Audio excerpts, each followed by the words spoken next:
Welcome everybody to this meeting of Audit and Governance Committee, 25th of July 2024. I'd like to welcome members to the meeting. We're live webcasting today, so can I remind members to use their microphones and remember to turn them off when not speaking. Thank you. Now on to the agenda. Apologies, first of all. I don't think there are any apologies. We've got a full house. Yes, Oh, I beg your pardon. Sorry about that. Sorry, Jed. Amelia. Is Jed given apologies? Has he?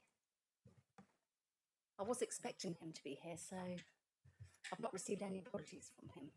Okay, we'll assume that Jed's coming in due course. And if he doesn't, he'll have to give his apologies later on. Okay, I'd like to firstly welcome Lindsay Linley, who is in our committee now. Lindsay, thank you very, very much for joining us. You are an external member, but a full member, effectively a member of the committee. And thank you for spending time with us. We look forward to your input and questions. Thank you very much. Thank you, Chair. It's a privilege to be here. Great, thank you very much. Okay, let's go on to item 2, the minutes. We're going to consider the minutes of the meeting of the committee of 21st of March 2024 and 28th of March 2024. Okay, are there any comments or questions on the minutes, please? No? Okay, so let's take the minutes as agreed. Thank you very much. And approved. Right, urgent business, item 3. What I'm suggesting to do today, because we've got a very full agenda, is to move items that are less urgent towards the end of the meeting. I think we want to make sure that we've got energy and brain power to consider some of the important items, especially that are in 12 and 13. So what I'm suggesting is that we move item 9, the Code of Conduct and Standards annual report, to the end. Not that it's not important, but if needed, we could leave it to a following meeting if we run out of time today. So I hope that's okay. Do we need to vote on that, Amelia? And if there are any objections, we'll vote. But any comments or objections? Okay. All right. Thank you very much. Right. Dividing the agenda. We're proposing to divide the agenda because there's some confidential information in item 12C. So the public will be excluded from that part of the agenda. Are there any declarations of interest, members, regarding the agenda today? No. Okay, good. Thank you. Right. So let's move on to item number 6, a draft statement of accounts and draft annual governance statement. A short item, pages 13 to 164. Julian, can you keep it short, please? I don't know if that would be possible. Thank you very much. Leader. Absolutely, Lee, and thank you very much. I mean, obviously, this is a report that came to executive last week. And I think the first thing that we should note is that we've managed to return a small surplus of 29,000, which is excellent. Thank you to all those involved, Lisa and Pauline in particular. Unfortunately, the executive, it then turned into a debate about who wanted that 29,000. That's not the purpose of this item. It's about where that will go into the general reserve, as it always does. Right, that's good. Anyway, so I think that's excellent news. It's fair to say, as Lee, as yourself pointed out, there are a number of quite big variations particularly within the revenue account. But they tend to balance each other out, and I mean, and that is the art of being a great finance officer, that you can that you set it up in such a way that if you know, as we paid a lot more out because of wages and inflation and all those things, that was counteracted by the increases we got in our investments because the interest rates went up. and they balanced each other out, and we came to the end at 29,000 in the black. So surplus. So that so like I say, thank you very much once again. The accounts are all there. This is just purely a noting thing. And then finally, about the annual governance statement, that is something that we need to do annually. It's a rather sort of technical point. We're expected to review our governance arrangements annually, and this just reports that that's been done and everything is in order as far as the report's concerned. Thank you, Chair. Yeah, thank you very much, Julian. And yeah, I take the points that you've made, and it has been discussed in full council already, but it doesn't mean that we can't have questions on it here. So are there any questions or comments from members? Yes, Councillor Rake first. Thank you. Thank you, Chair. Just to say, to kick this off, that at last year's round of meetings, we requested changes to the presentation of accounts, many of which have been introduced, and I think it's important to welcome those. Your efforts are gratefully received. I think the accounts are much more accessible and comprehensible as a result, and I don't think the process is necessarily finished, but I think we've certainly broken the back of it, and so I'd like to thank Lisa and Pauline and anybody else who was involved in that for the work they undertook. Yeah, thank you, Councillor Rake. I totally agree. I think that there's improvements made in presentation and format, and we've also got the summary of accounts again, which is great. So thank you very much for that, which I think makes a 4-page summary really accessible to members of the public and ourselves as well. And we've cut down some of the verbiage at the beginning, so I think that's a good step. We've excluded items which were presented elsewhere, I think, by and large. So hopefully not only is it shorter, simpler, but also less work for the team to do. So I hope, I think those are steps in the right direction. And as Simon said, maybe there's more tweaks that can be made going forward, but I think it's a very big step so far. So thanks very much. Thank you, Chairman. Yeah, I'd just like to thank members for your input into that. The accounts are shorter. I think we've managed to make them about 15 pages shorter. So thank you very much. That was very valuable. Thank you. Okay, Councillor Hancock, you were moving, or did you have a question? Yeah, just isn't that a good sign? Did you have a question? I might have questions in it. Okay. Any other questions? All right. Well, I want to comment on, if I can, on the figures, and pick up on the point that Julian raised about the overrun and the balance. I mean, obviously, it's very, very good that we've ended up with a net surplus, and I think also we've explained that slightly better this year. Again, following the discussions last year, I'm comfortable now with the way it's expressed, but. While it's very good that we've managed to get a big increase in investment income and make some savings in other things, I think it still is a little bit of a worry that we had an overrun of 2.18, which is about 18% of the overall budget. I think what's happened in the past, we're not going to drill down on and question, because I think we know the reasons. What I'm more concerned about is that we don't keep having overruns, especially as I think it's going to be more and more difficult for us to balance that with excess income from investment, especially if the interest rate starts to be pushed down. So I don't know if anyone else has got any questions on that, but maybe, Lisa, you could comment on some of the things that you think we should be doing, or perhaps already doing, to make sure that we have a positive outlook in future years. Thank you very much, Chairman. Yes, as members have said, the reasons for the additional expenditure and also the additional income, I think that was synonymous really with the economic climate within which the council was operating. There were very stubborn inflation pressures which called for tighter monetary policy, and UK interest rates continued to rise during that year. The UK economy was still recovering from a shallow recession through the second half of 23-24. And this did impact on many of the increases in expenditure that you can see in the accounts. For example, the local government pay award, which actually wasn't finalised until, actually near Christmas. So well into the financial year.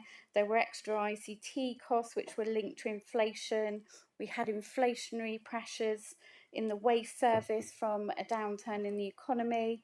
And we also had higher inflation on things like insurance costs, utility costs, that whilst the war in Ukraine continued to impact. On the income side, the council was able to generate more treasury management income. Other income streams were also higher. So, for example, in December 22, when the council was looking to set its budget, base rate was 3.5%. And then we saw base rates increase rapidly to 5.25. Looking forward to 25-26, we know in terms of predictions that interest rates are predicted to come down. And we think base rates will come down probably and start to plateau at around about 3.5%. So we will be recommending to members to reduce the Treasury Management income target in the 25-26 budget. We have asked all heads of service to identify efficiency savings within their service for members' consideration in the autumn, when members will consider the medium-term financial strategy. And I think, Chairman, what's important is that that quarterly budget monitoring report that we were presenting to the executive on a quarterly basis, we were able to track what was happening to our income and what was happening to our expenditure. So if we look back to our budget monitoring report, for example, at the March executive, we were predicting a very small surplus. We knew that things like the pay award were going to cost more money, but we also knew that we were generating a lot more income on our treasury management investments. So we had a great deal of confidence that we were going to end the financial year in a small surplus position. So I think the importance of that tracking and that quarterly monitoring to members, and we will be looking to present. At the moment, we're looking at the Q4 monitoring, so that's what the team are going through, looking at all of our income streams and our expenditure levels, and we'll be looking to present that to the executive in the autumn. Our current budget monitoring for this financial year. Thank you, Chairman. Yeah, thanks very much, Lisa. It's appreciated. Yes, Councillor Reek. Thank you, Chair. Although obviously, you know, it would be much nicer to exactly hit our budgets and know that I get the feeling that there's a sort of automatic stabilizer at work here, in that if inflation is high and therefore the wage settlement is high and costs increase, so do treasury management income, given the sort of substantial amount that we've got in treasury management. Sort of seems that, so although I share your concerns and it would be nice if we hit our budgets, I do think that as inflation comes down and interest rates come down, we can hope that those things will continue to balance out to a certain extent. I don't know if Mrs. Buckle shares that view. But... Yes, thank you. Councillor Brazil. Yeah, I mean, I think Simon's absolutely right on that. There are other areas there, like in the planning income and car parking that we did get slightly wrong in our predictions, and it goes, though, you know, if you get a wet summer, you get, you know, those are lots of factors that we don't know. It's a dynamic system. What we do, and I know Lisa does, is that when we come to setting our core budget for future years, we take into account where we were out. So if we've taken extra in car parking, we put that into the budget that we're expecting to make. Obviously, we need to be prudent. We can't sort of suddenly go, oh, we're going to make loads of money in car parking and planning and the lower ferry, and then we don't, and suddenly we've got a black hole in our budget and there's a bit of a panic stations. County council, take a note. But yeah, so that there are ways that we do it like that. But I think, as Simon says, there's a checks and balances here. You know, I think it's incredible that as a council, when we've seen inflation running at 10%, and wage increases going up much higher than we had predicted, and yet our revenue income really didn't go up that much, but we still managed to return a small surplus. So, and I think that is a you know, it's a fantastic achievement of the finance team. Yeah, I tend to agree. I would endorse that. I would support that.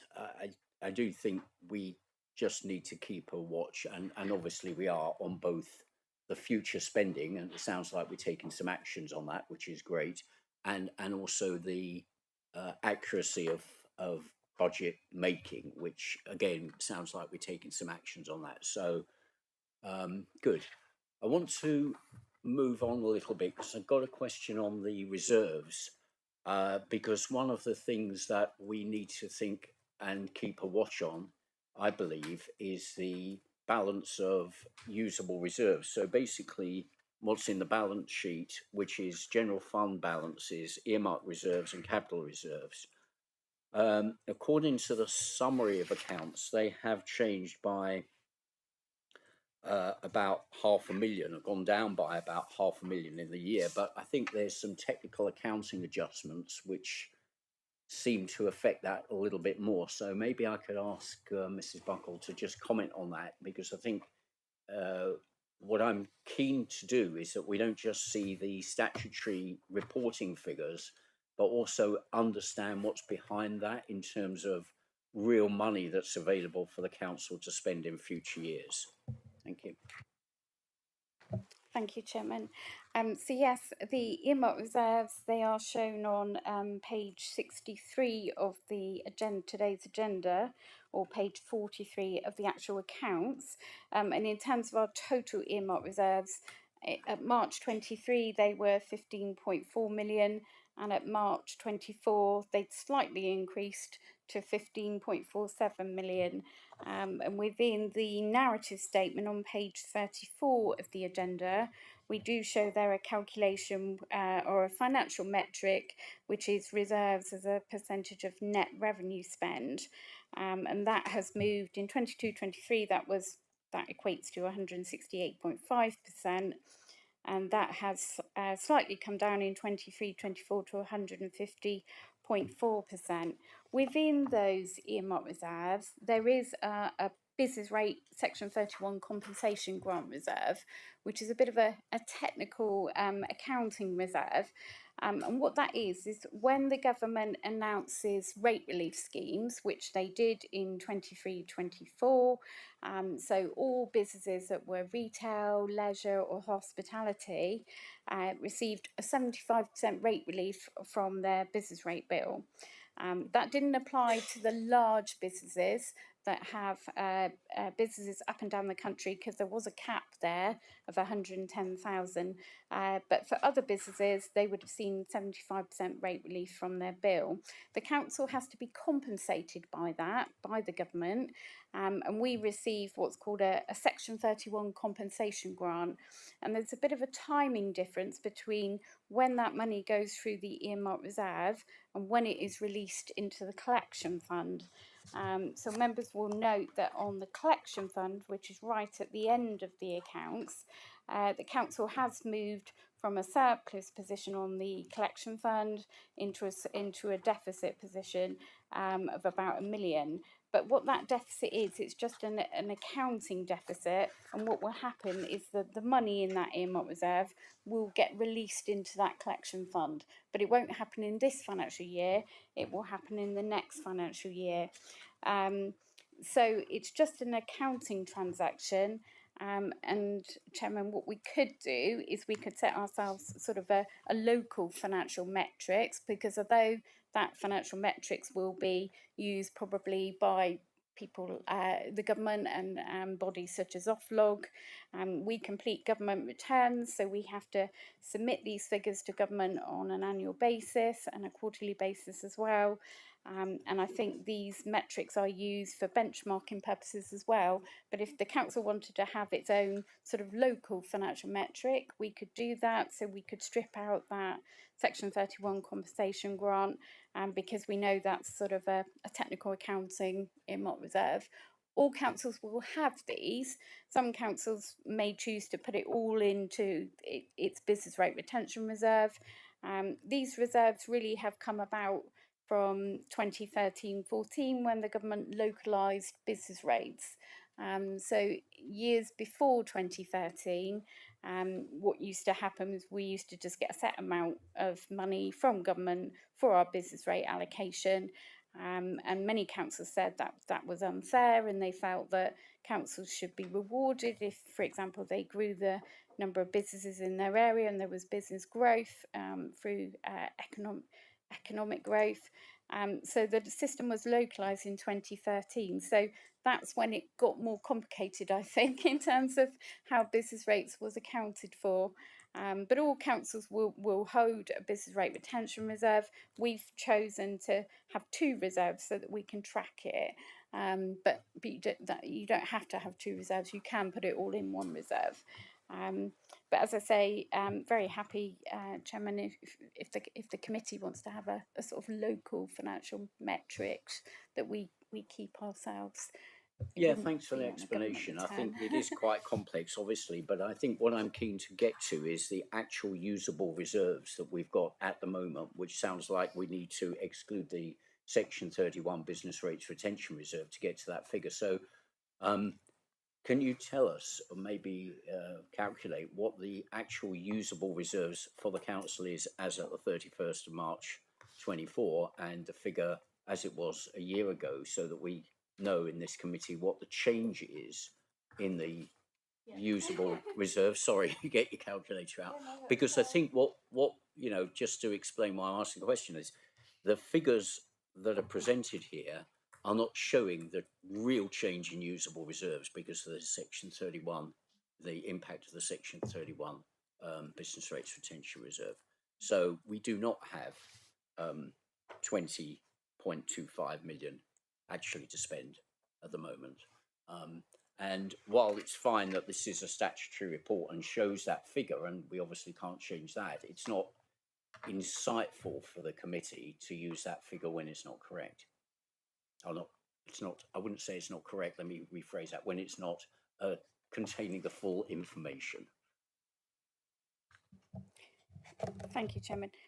Yeah, just in terms of that financial metrics that people like Oflog will calculate, that will be the correct calculation because it's taken from a statutory government return.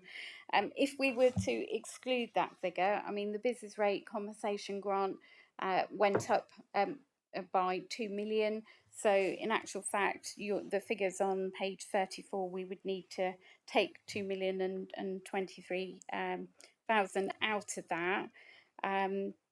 In terms of that calculation, I can work that out, Chairman, and report that back. Mainly in terms of the earmark reserves, so there was spend in the earmark reserves that was mainly for the waste service. Also, the council purchased some waste fleet as well. So you can see in terms of the vehicle and plant renewals earmark reserve, there was a transfer out of there of 1.3 million, but a transfer in of £500,000 as well. But yes, very happy to include that, probably in the narrative statement, Chairman, or in like when we have the audited accounts, which will come back to the committee in October. Okay, thank you very much, Lisa. So basically, as I understand your answer, the sum of the general fund, earmark reserves and capital reserves went down roughly 2 million in the year in question. And that's for our understanding, but we still will report the figures as presented here because that's a legislative requirement. Yes, thank you, Chairman. Councillor Brazell. Yeah, Chairman, just to say, I went on a leadership course in Warwick, done by the LGA. Sorry? Yeah, didn't. Yeah, all right. But one of the things I will say that was quite interesting there, we had a section on finance, and this is up to, no disrespect to Lisa and her team, but it was quite clear from the chap that was giving it that it was the job of the finance officer to hide monies in reserves, so that actually on a rainy day they could pull money out of the hat.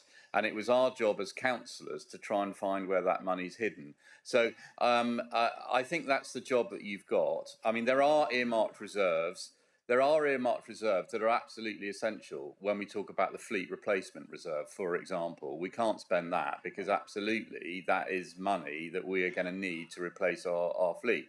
But there are other reserves, like the business rates retention reserve, which is down as an earmarked reserve. And you might say, well, what's that earmarked for? So anyway, that's the sort of job of us as councillors. And I don't think, I think, Lisa is doing her job as a 151 officer to try and obscure the amounts of money, just in case that we all think we're going to spend it all quickly and suddenly. So that's just a passing comment. One of the tips that I picked up on the leadership calls. Thank you, Councillor. I think we should give Mrs. Buckle the chance to answer that, if we may. If that, to be fair, I mean, what do you think? Chairman, I think we've got quite a detailed list of what all the reserves are, and if any member wishes to know what the commitments are against those reserves, we did do a report to the executive, I think in September, whereby we went through all of the earmarked reserves and identified some earmarked reserves that we put forward to members that could be spent for the or allocated for the council plan. So I think we have gone through that process of looking at, and challenging every earmarked reserve to see were there funds available for the council plan. Thank you. Okay, thank you. Well, good discussion. I'm not sure what the conclusion is, but there we go. All right, yes, Councillor Hancock. That was a hand up. I have a question from the narrative statement on page 30. The section on climate change, paragraph 17, it says the council's strategic plan was independently reviewed by the Climate Emergency UK and rated as 13th nationally among district councils, accounting for identical scores. The latest review on climate action also ranked the council within the top quartile. Can I infer from that we have gone down then? If we are now in the top quartile, but we were 13th, the top quartile is quite a lot in terms of district councils? Or could I hand over to Mr. Powell, Chairman? Yes, yes. yes. Answer that question. Thank you. True. Thank you, Chairman. I don't consider we've gone down. I think the way it's been assessed has changed. The first part was about our plans. What have we got in place? What's our strategy? The second part is about implementation of the plans, and some factors that we don't have control over influence that score. For example, if you've got your own housing stock and you've decarbonised, reduced, increased the energy efficiency of your housing stock, you score highly within that, which is why we haven't moved up so high. So I think, overall, it's still an excellent performance in terms of, top quartile across all the districts in the council. In the country. And we are using the Climate Emergency UK's assessment tool to help influence our approach to dealing with these challenges. And as you know, we're looking at decarbonising our leisure centres, the buildings we're in now. As we implement some of those things, again, our score will change. But it's a fair point. Thank you. Okay, thank you for that. Any more on this? Yes, Mrs. Buckle. Chairman, thank you. Mr. Senstock has just calculated the financial metrics which we talked about before. So yes, in terms of page 34, which were the statutory figures which we calculated, if we exclude the business rate section 31 compensation grant, those figures become for 22-23 that would be 157%. That's the reserves, excluding the section 31 as a percentage of net revenue spend. And then for 23-24, it would be 122%. So it's gone down from 157 to 122. And part of the reason it's gone down will be the reduction in the reserves, but also you're dividing by a higher net revenue spend budget as well. So, yeah, thank you. Okay, thank you very much. Thank you, that's helpful.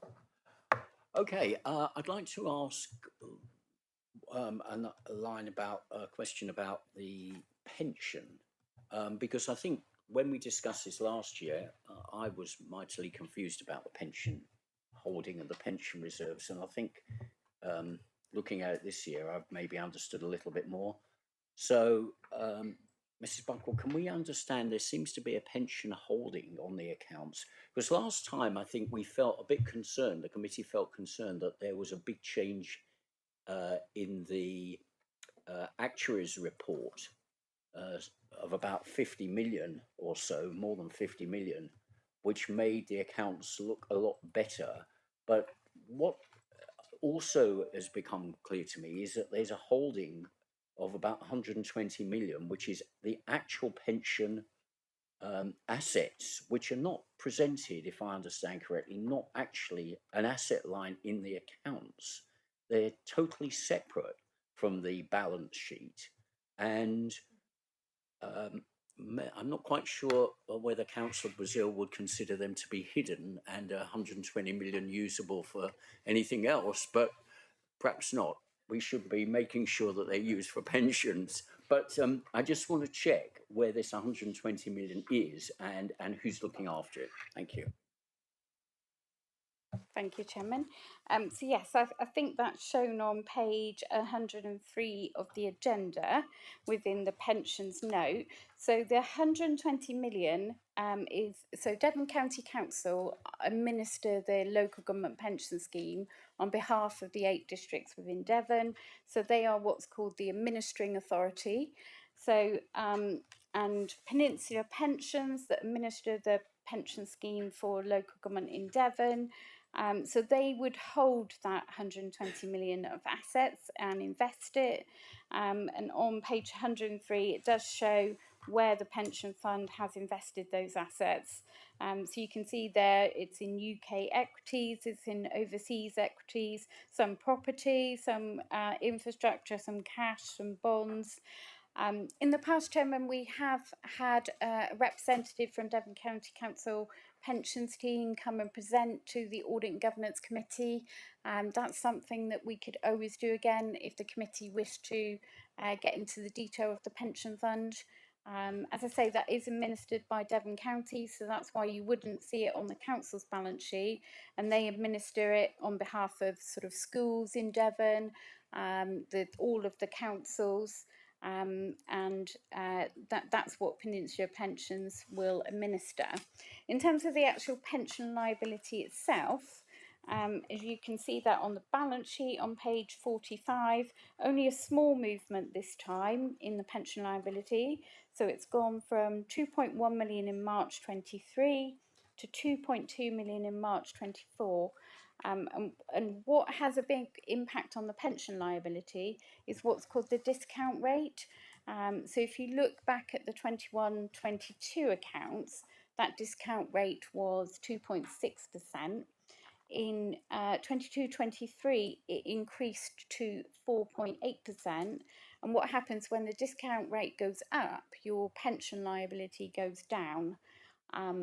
And in 23-24, there's only been a very small change in the discount rate. So it's gone from 4.8 last year to 4.9 this year. So the fact that the discount rate hasn't changed very much means your overall pension liability hasn't changed very much either. If we get into the economic situation where base rates start to come down, then we would expect the reverse to happen. Other things affect the pension liability as well, so they will make assumptions about how long people will live, and I think you know they look at all sorts of demographic assumptions like that.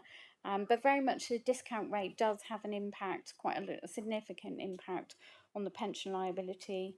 And you will see that the pension liability is always shown at the top of the balance sheet, and it's also shown at the bottom of the balance sheet. So if that moves, it doesn't have a sort of impact on the council's bottom line as such, or the council's finances. Every 3 years, there's a triennial revaluation of the pension fund. And what happens there is the actuaries make an assessment of how much employers' pension contributions the council has to make. And it's that which does impact on our finances, because whatever those contribution rates are set at, the council has to find the funding to meet that. And what that does is make sure that the council has enough funds and enough assets to meet future liabilities which the actuaries have projected, in terms of when people come to retire, how much money does the fund need to make sure it's got the funding to pay out for those pension liabilities. So yes, but that's certainly something we could do, Chairman, if you wanted to invite a member of the Devon County Pension Team to come and present to the committee, particularly on the Devon Pension Fund. Thank you. Okay, thank you very much. That's clear. Yeah, Councillor Rake. Thank you, Chair. I think looking at the table on page 103 and the asset allocation that shows, I think we can expect perhaps over the course of under the new government a degree of sort of pensions protectionism. I'm quite struck by the fact that there's only 1% of the pension fund invested in UK equities. If the government chooses to encourage / coerce pension funds into holding more in the UK, how much say do we have over such matters? If Devon dug their heels and said no, we're not going to do that, or would we catch the flag? I think Councillor Brazil, do you want to chip in on this? Yeah, I'm pretty sure that the way it stands is that the county and their pension is all powerful there. So we can advise and we can lobby, but they have the final say, and they have a full committee meeting that looks at the pensions fund. I mean, obviously the funds themselves are invested by professionals, and sometimes it's choosing which professionals to invest it. But there have been countless debates at County Council about whether we should be de-investing from, for example, companies involved in fossil fuels, for example. I mean, that's a common one. But then the duty of the pension fund is to the beneficiaries of the pension, and they don't necessarily take in political wants or wishes.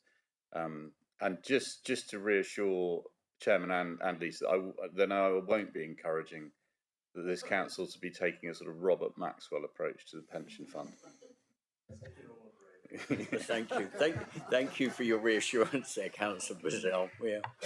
The employees and pensioners of South Hams are grateful for that, I'm sure.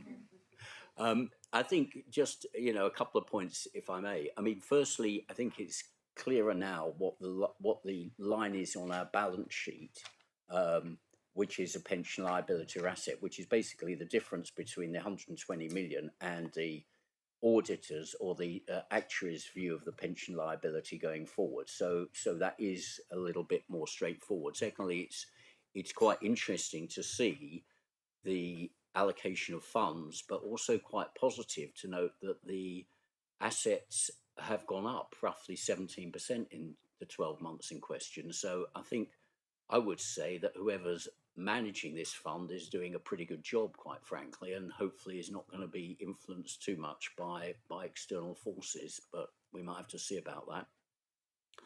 And I think that's something for us to monitor. Does anyone feel that we should be digging into this with a specific meeting, or should we wait and see what the government does about asking for some influence in this area? What's the view? Should we, it looks quite fine to me. I'm not seeing any major concerns, but if anyone else has got a need to look at this, I'm quite open. What are your views? No one's. Councillor Rake? I'd welcome. I mean, without wishing to place additional burdens on the workload of this committee, which is already quite substantial, but I would welcome a presentation from the pension scheme. I think that would be useful, particularly because I do think that the landscape will be changing, and to get some reassurance on our ability to change with it. Councillor Oram?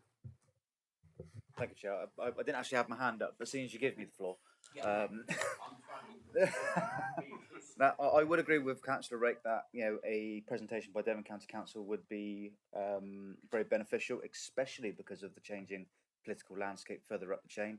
But they might be able to put some clarity on this for us and just give us an opportunity to ask some questions and how that might affect us in the future as the new government draws its new plans.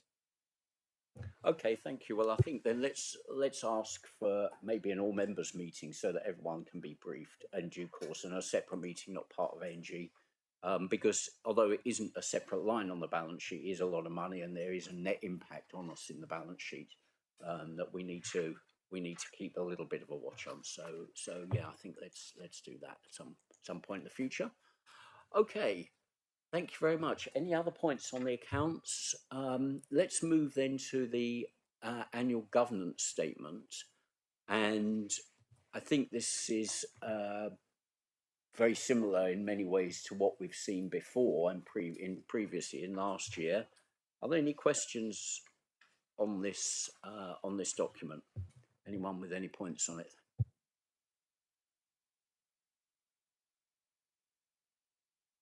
Yeah, Councillor Dennis.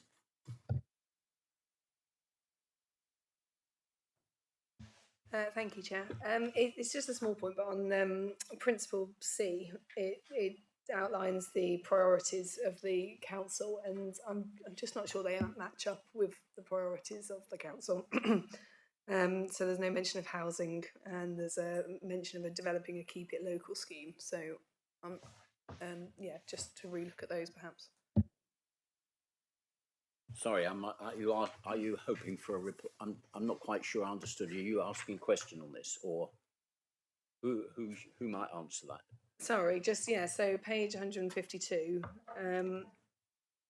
It says during the year, council develops its priorities for the next 4 years. Council adopted its new priorities in February 2024.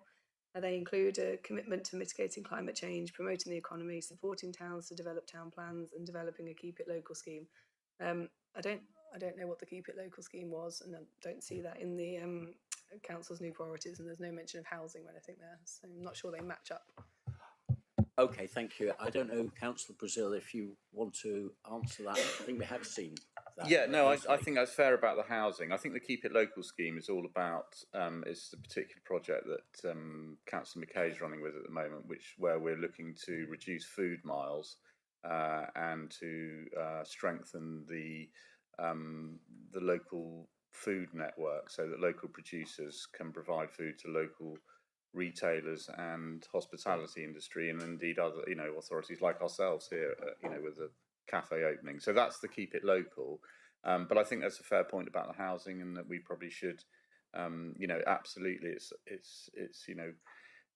it's right up there as the top priority, so it probably should have a mention there. Okay, are we able to change that, Mrs. Buckle? Can we make amendments? Certainly, Chairman. It will be changed for the final version because the annual governance statement will be audited.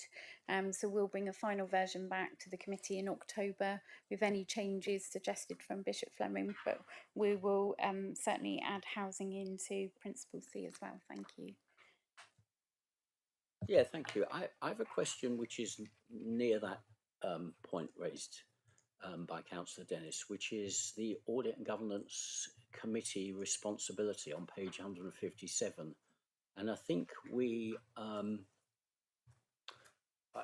raised this last time, and it may be a question for the legal officer. So on this, we've got the statement that the Audit and Governance Committee is responsible for making sure that the council operates in accordance with the law. And I did query this last time. I'm not quite sure how this committee can make sure that the council works in accordance with the law. I don't see us having that power, but maybe I'm misunderstanding things, because that doesn't seem consistent with the Constitution. I don't know if I'm getting that wrong.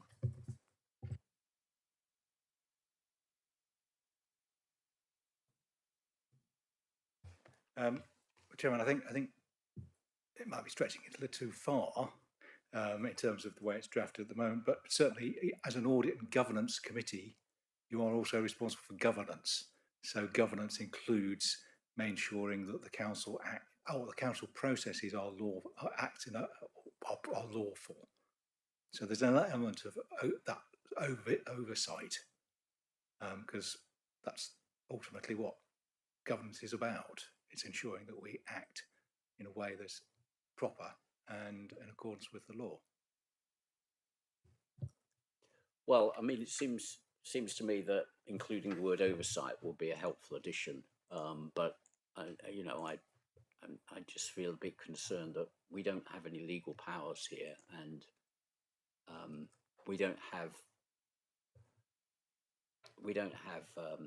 access to all the information about legality or otherwise. But you know, in terms of oversight, that's a little bit different. So I don't know if you'd feel a slight amendment might be in order there. Yeah, Chairman, if oversight is probably a better description. Because certainly, in terms of my own role, I have obviously obligations to report to council if the council is acting unlawfully. So I think probably oversight is probably the right description. Okay, thank you. All right, thank you for that. Just another question on page 159. I think has this included all the items on the risk register? Because we've got on the risk register we've got 6 items, and in this section, which is significant governance issues, I don't think they're all listed, and maybe that's for some other reason. Thank you, Chairman. Yeah, Mrs. Buckle. So the significant governance issues are the items from the strategic risk register that will need focus in the coming year. So 2 of the strategic risks, whilst they were on the register for the majority of the year, they have subsequently dropped off and will not be part of the next strategic risk register, and so therefore not a focus for the coming year. So those 2 were, the first one is the inadequate staffing resource. So although we do still have some senior level vacancies, what we are seeing at the moment is very good levels of interest in staffing roles within the council. So we feel that risk is dropping off. The other risk which we feel is falling away is the delivery of the waste and recycling services. So that risk previously was about the change to the Devon Line service, but because that change has been done, it is now implemented and embedded. Again, we haven't included the waste and recycling services. So that was our reason for not including them, Chairman. Thank you. Yeah, that makes sense, but I don't remember, maybe I'm forgetting, but I don't remember if we agreed. Is that relating to something we've seen in a new report, or is this just a view of the officers going forward as to what we should be looking at? I don't know. In other words, has it been reported to this committee or not? Thank you, Chairman. It hasn't been. Sorry, it hasn't been reported to this committee. It was included in the strategic risk update to executive, which was considered last week as part of the integrated performance management report. Because obviously we report to both this committee and the executive in terms of those strategic risks, and it will be included in the September update. It won't be included. They won't be included in the September update to this committee. Okay, thank you, Neil. I just wonder, has anyone got any views on this? I mean, are we comfortable with the change, even if it hasn't been presented to us previously? It kind of makes sense to me, but I just want to make sure everyone's okay. Any thoughts? Some nodding. No one seems to be doubting it. Okay, thank you. That's a good explanation. All right, so unless there are other questions, let's move to the motion then, can we, that the Audit and Governance Committee notes the draft statement of accounts, the draft summary of accounts, and the draft annual governance statement for the financial year ending 31st of March 2024. All those in favour? Okay, thank you.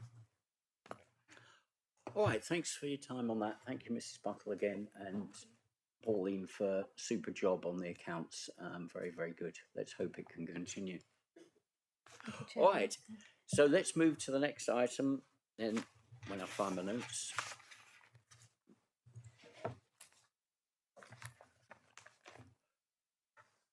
Item number 7, the internal audit report for 2023-24 and consider it when reviewing the annual governance statement. In other words, we probably should have looked at this before the previous one, but anyway.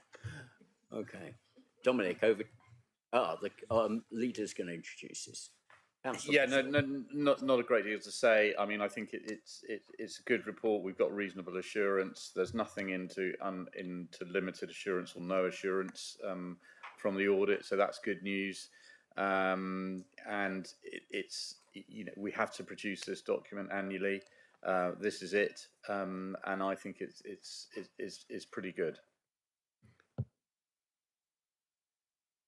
Over to Dominic. Dominic, over to you, sir. Just to reiterate what the leader has said, we've given reasonable assurance, yet again, we have done for many years, a positive upward trajectory, I would say. Last year we had 3 limited assurance pieces of work. We have none this year, which is really pleasing to note. In the report we just set out, obviously the work we have done. That's on the summary on page 171. And then I just kind of highlight where we think we've added some value. Also highlighted the work we've done on fraud prevention. Just to note there, I've put in bold our conclusion on that. We feel that the council's doing all it can to reduce fraud losses. That doesn't mean to say that we need to take our foot off the gas, and we'll continue to help you deal with any fraud and proactively prevent fraud rather than having to come in afterwards and act reactively. Then in Appendix 1, we did the usual kind of summaries of the work that we've completed since March. I could have included the summaries for all of the work, but that would have been pages and pages and pages, and you can refer back to previous update reports that my predecessor, Paul, presented to you. So all the things in Appendix 1 are reports, or the findings of reports that we've issued since March, the end of March. After that, it's just a question of just a bit of more detail about the work that we've done and the feedback that we're getting from customers. The one thing I would like to say at this point is we used to be called Devon Audit Partnership. We're now called Devon Assurance Partnership. We've been in existence now 15 years, and we took the opportunity to change our name. Assurance, because we're more than just audit. And I think that's important. We look at, we've got an arm that looks at risk management. We've obviously got the counter fraud team as well. So that combined with audit, we provide hopefully more assurance for you committee members. So I just wanted to point that one out. And I'm willing to take any questions. Thank you very much, Dominic. And I think, as has been said by the leader, this is really, we should say this is a really positive report. I mean, to have no limited assurance comments, all the assurances are more positive than that. I think it's a very, very good position for this council to be in. So, I think there's obviously been a lot of hard work behind the scenes getting to that place. Having said that, are there any questions or comments for Dominic or for leader? Councillor Rake. Thank you, Chair. I'm a little puzzled, and this is me about to reveal my own ignorance, I'm sure, which is boundless. But so, as I understand it, markets were limited assurance in last year's report. I don't, on the little rainbow chart on page 171 of the agenda, they seem to have disappeared altogether. I mean, you'd expect to see them moving up into, or have I if I can respond through you, Chair. Markets Please. Was a piece of work that was done in 22-23, so therefore wasn't part of the plan. It was a case of, we reported it, I think, at the last committee, basically because we had done a bit of extra work, and we are going to do some more work just to do as a follow-up as part of the 24-25 plan. So that's why it doesn't appear in that chart there, because it wasn't in theory a piece of work that was part of the 23-24 plan. Yeah, thank you. And my understanding is that all the actions on markets were either or put in place, or the changes accepted. And there weren't very many changes, but I think they were all approved. Our follow-up work will prove that, hopefully. Thank you. I've got a question, Dominic, about the couple of questions about the detail and the coverage. Firstly, it says that some audits were cancelled or deferred, and there's also grant certified. So could you explain what those two things mean? Whether you're concerned about any of the work? I think it seems that you had an extra effort in one particular area that took more of your time. So some other things were deferred or cancelled. But do you have any concerns about those things going forward, or how did you choose what was deferred, and how do you, and what's this grant certified judgment?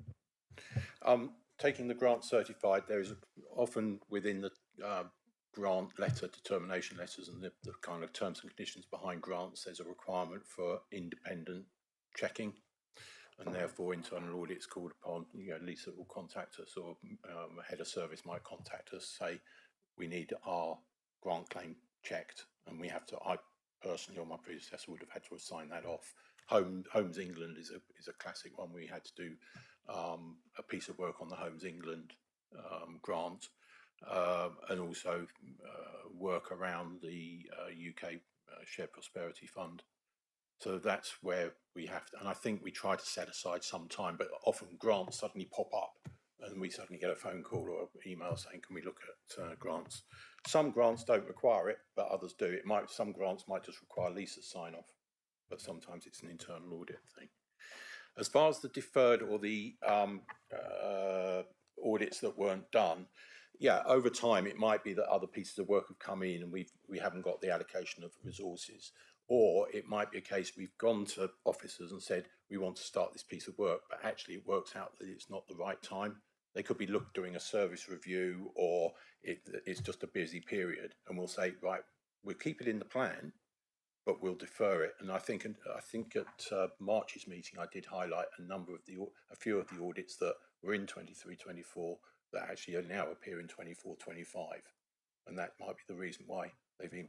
And we'll discuss it with officers as to whether it's appropriate. There's sometimes when we say no, we need to do them. It's the right time to do them, but we try not to disrupt people's workloads. We don't want to storm in and say, right, stop what you're doing because the auditors are here. We want to work with officers, so it's the timing is right. I have no concerns about the fact that we might have deferred some. Thank you, Chair. Thank you, Dominic. Did you want to comment, Lisa? I don't know. I think, Chairman, the Homes England grant was for the St Anne's Chapel scheme. Yeah. Thank you. Okay, thank you. That's good.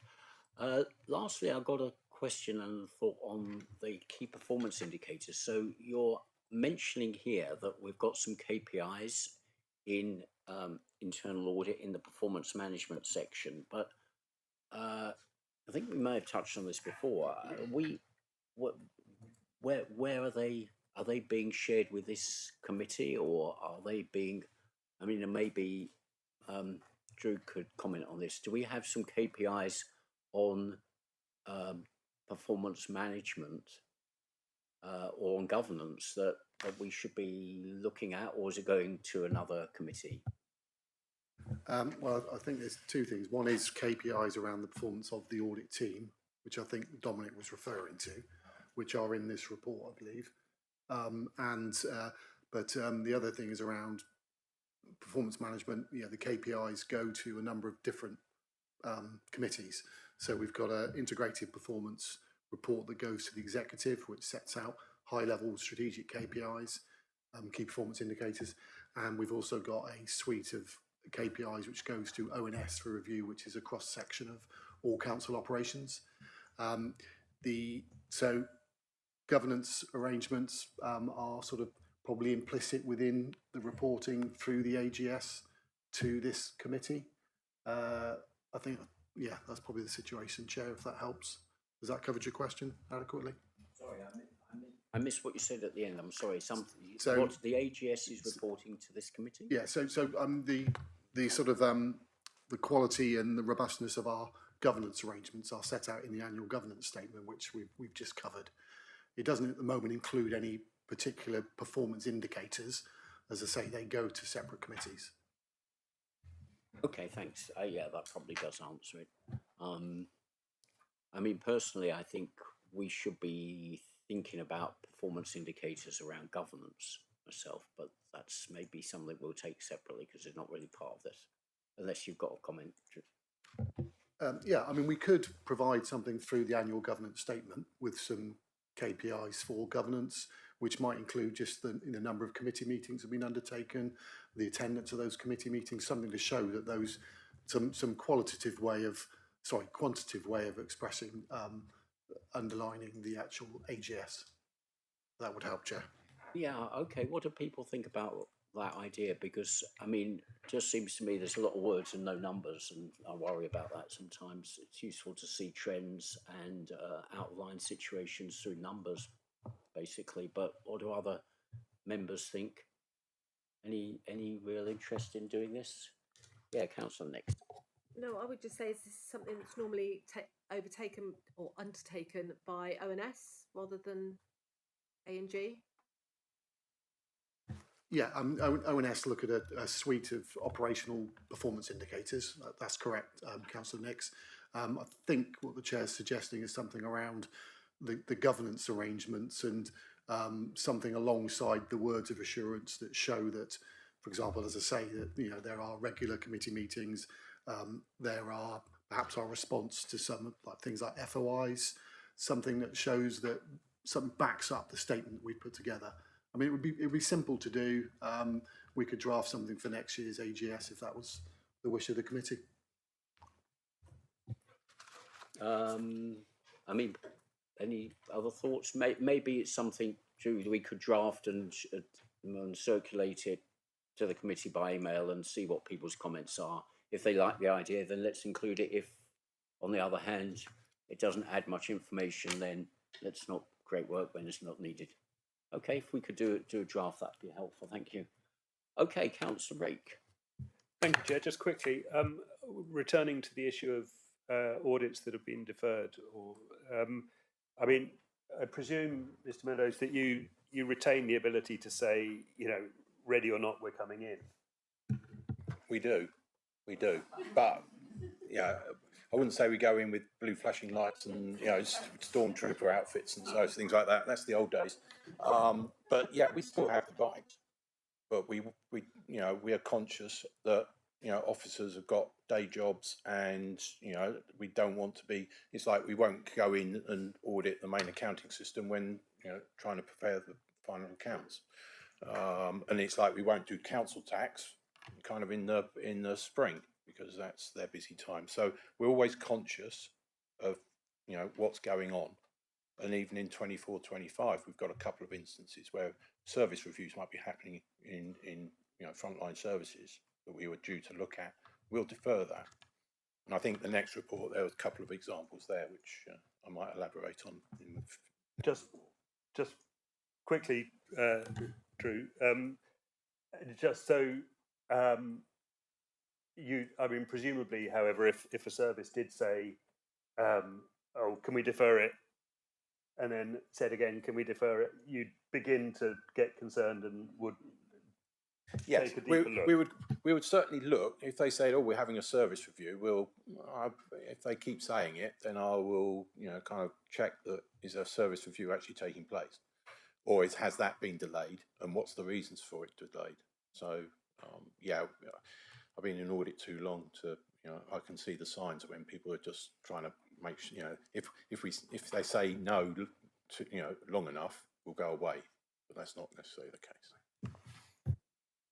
Drew, thanks. Yeah, just to add to that, perhaps to ensure members, I mean, a good example of this was an elections audit when we just had an announcement of a general election. It's it's just a timing issue, and Lisa, myself, and Dominic meet regularly to discuss the forthcoming audits, and certainly as SLT, we wouldn't condone or put up with services saying, "Oh, we're not doing it because we're not quite ready."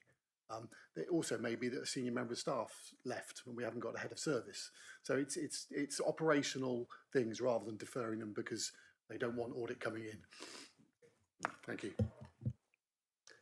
Yeah, thanks, Drew, for that. Well, thanks for the question. Thanks for the answers on that. Okay, unless there are any more questions, then let's go to the recommendations. So the committee note the internal audit for 2023-24 and have considered it when reviewing the the annual governance statement. All those in favour? Okay, thank you very much, committee.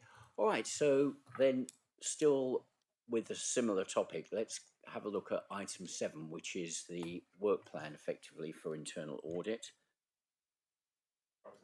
Beg your pardon, you're absolutely right. Thank you, Julian. Item 8, update on the 2024-25 internal audit plan. So, Leader, over to you, Julian, to introduce this, please. Yeah, thank you very much. I mean, there's not a great deal to report in this because, as you can see from the report itself, there's only one audit has been completed from what we're planning to do this year. And the other thing is that following on from the last meeting, there have been adjustments made to what from following the comments from this committee, what was important to this council that the internal audit should look at. So those are the 2 points in here. And I think probably the number 2 is short and sweet, and number 1, hopefully you're happy with those amendments that have been made, and if there are any other amendments, then now's the time. No, thanks, Julian. Dominic, maybe you could just help us understand the amendments and the changes, and again, it's good to see the assurance given in the one case that you've already completed this year. Thank you. Thank you, Chair. Yeah, normally we wouldn't present an update report this early in the audit cycle, but I felt that it needed because of the amendments that have been made to the plan. That's not to say that the team haven't been busy. I think the report reflects that we've been completing the work, number of audits that were started in at the end of last year, and that's we reported on, all of which have been given substantial reasonable assurance, and the summaries were in the last report we've just considered. Yeah, if members remember at the last committee, when we discussed the annual plan that I proposed, there were a few comments about can we bring certain audits forward from future years. And in the report on, let's just see, on page 199, I set out the amendments that were proposed. What I've done is I've sat down with Matt and Julie, our 2 internal auditors, and together we've looked through the whole of the plan to see how we can bring in the 3 topics that I had noted down, which was partnerships and outside bodies, staff retention and succession planning, and health and safety. We've allocated 10 days to each of those so that we do the best piece of work we can on those. So we had 30 days that we were adding to the plan. So we had to find 30 days that to take out.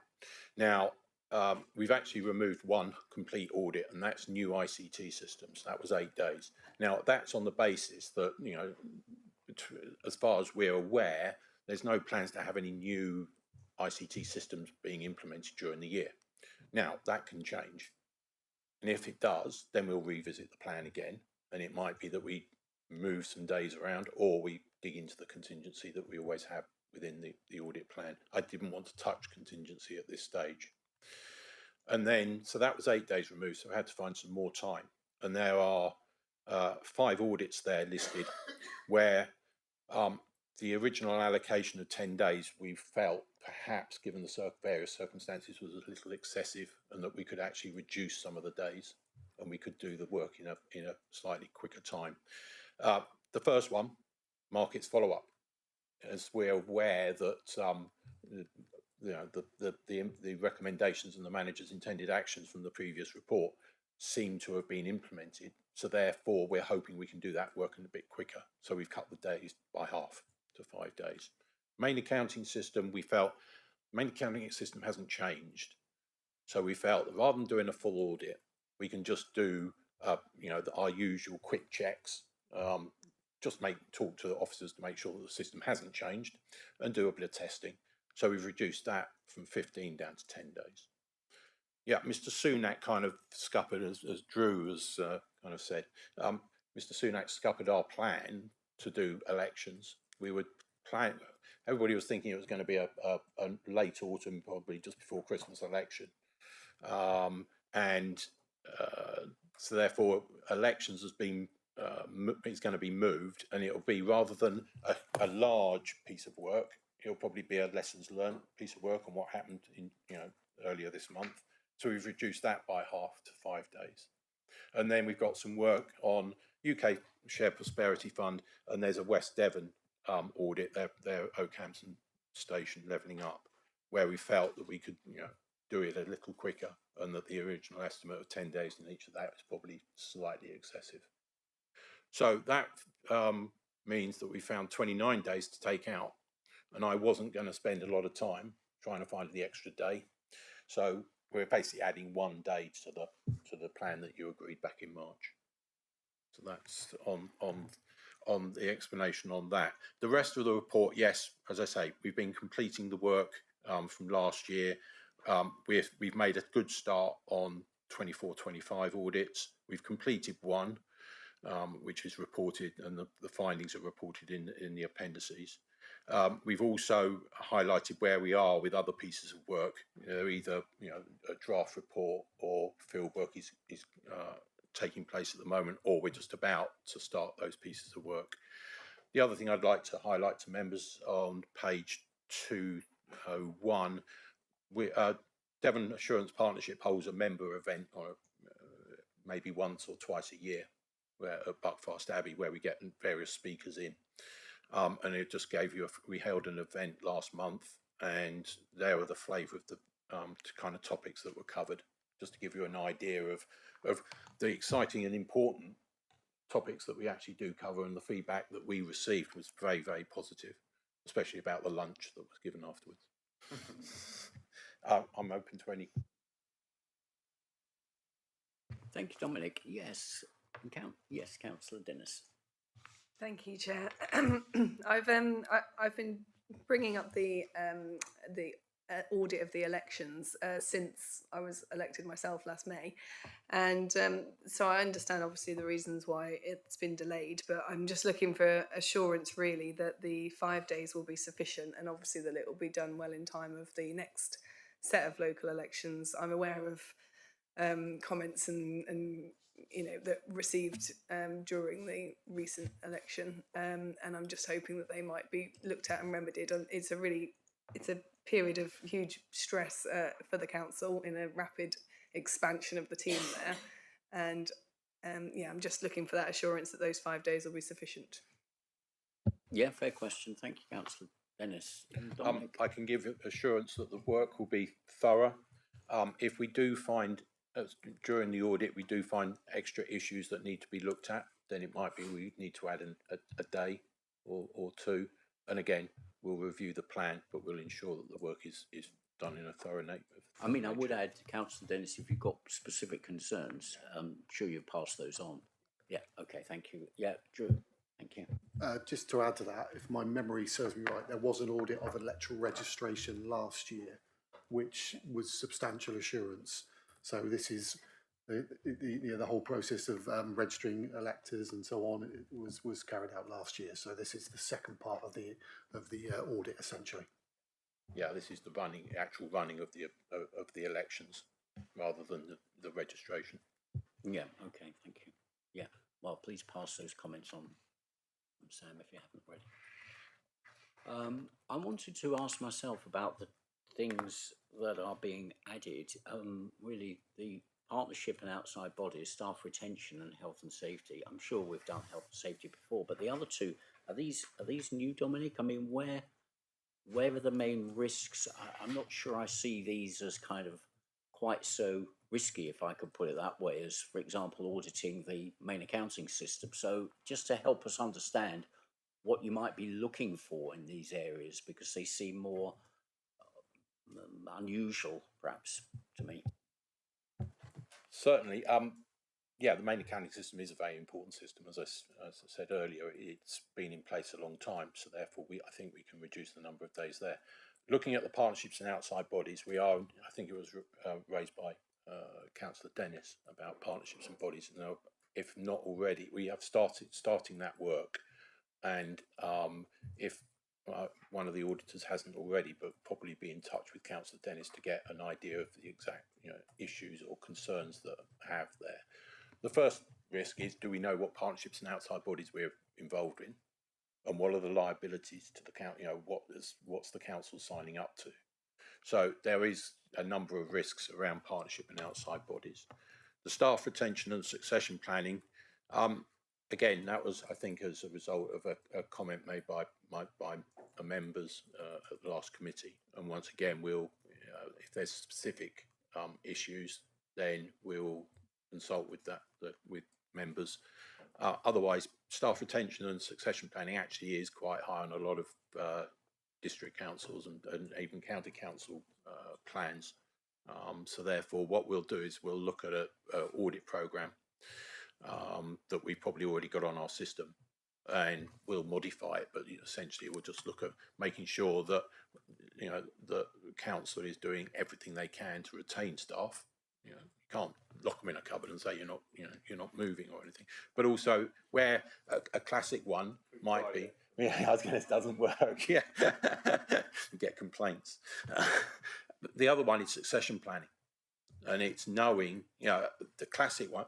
If Lisa decided to, she liked her holiday she had at the beginning of the month so much, and she decided to not come back, what is the council going to do about a Section 151 officer? I know Pauline is probably very, but it is things like that. Another one is the head of assets leaving. It's people who leave with a heck of a lot of knowledge and expertise, and you suddenly have a big hole. What do we do? So we want to look at what you're doing about succession planning. So it is a high risk area. And health and safety, yes, we do health and safety on it. I can't remember the last time we did health and safety, excuse me, but I can't remember that. But health and safety is a big area. Okay, it might be that we'll look at a specific area within health and safety, but it is considered high risk. Okay, thank you, Councillor Dennis. Thank you.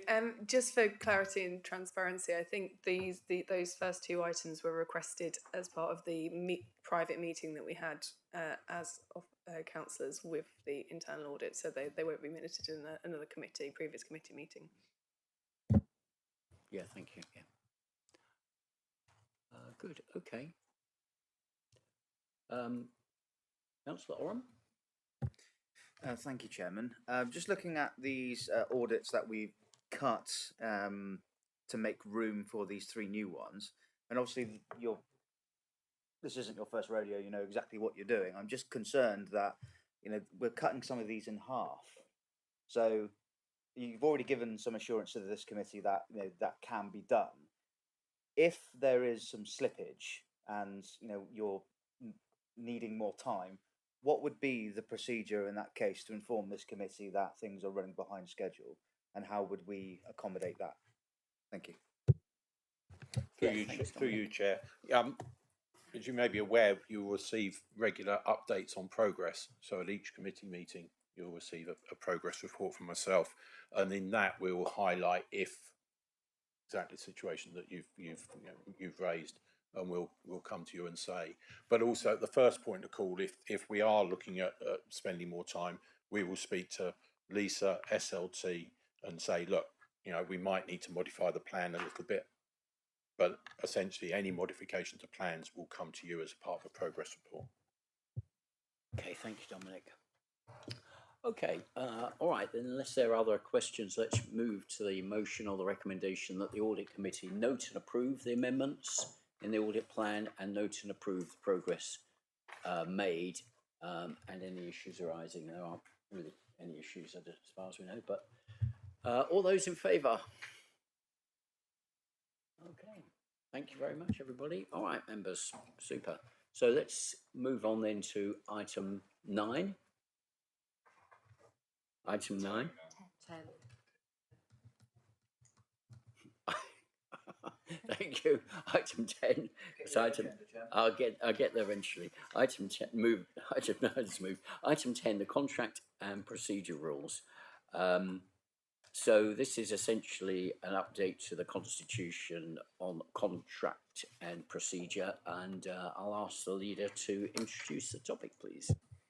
Yeah, thank you very much, Lee. I mean, basically, because of changes to legislation which come into effect, I think in October of this year, we need to modify our procurement rules and procedures. So that's what this is about. I'm not going to pretend that I understand the legal niceties of it, but I mean, David's here, and I'm sure he can explain in great detail if you need. And then the other thing is obviously we're asking if the Overview and Scrutiny Committee will set up a task and finish to help us in respect of sustainable procurement. Yeah, I mean that's. You know, we're fighting climate change and emissions, and that's what that's all about. So that's really I've got to say. The first bit's very technical, and the second bit is passing over to Overview and Scrutiny for them to report back. Yeah, very good. Quite right that we should give them something to do. And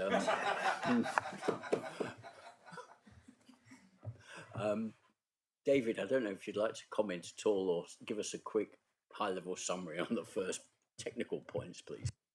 Okay, Chairman, I will be quick. I won't go into a level of detail. The level of detail is in the report and in the appendices.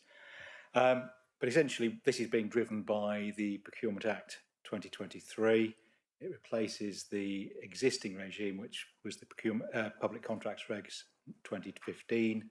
That had links to the European Union, and so the last government decided that we would have a new regime. Policy drivers for that were also about creating greater transparency and more what it saw as more effective competition. As the first of those drivers has been delivered, or is delivered through the Act by a significant increase in the number of notices.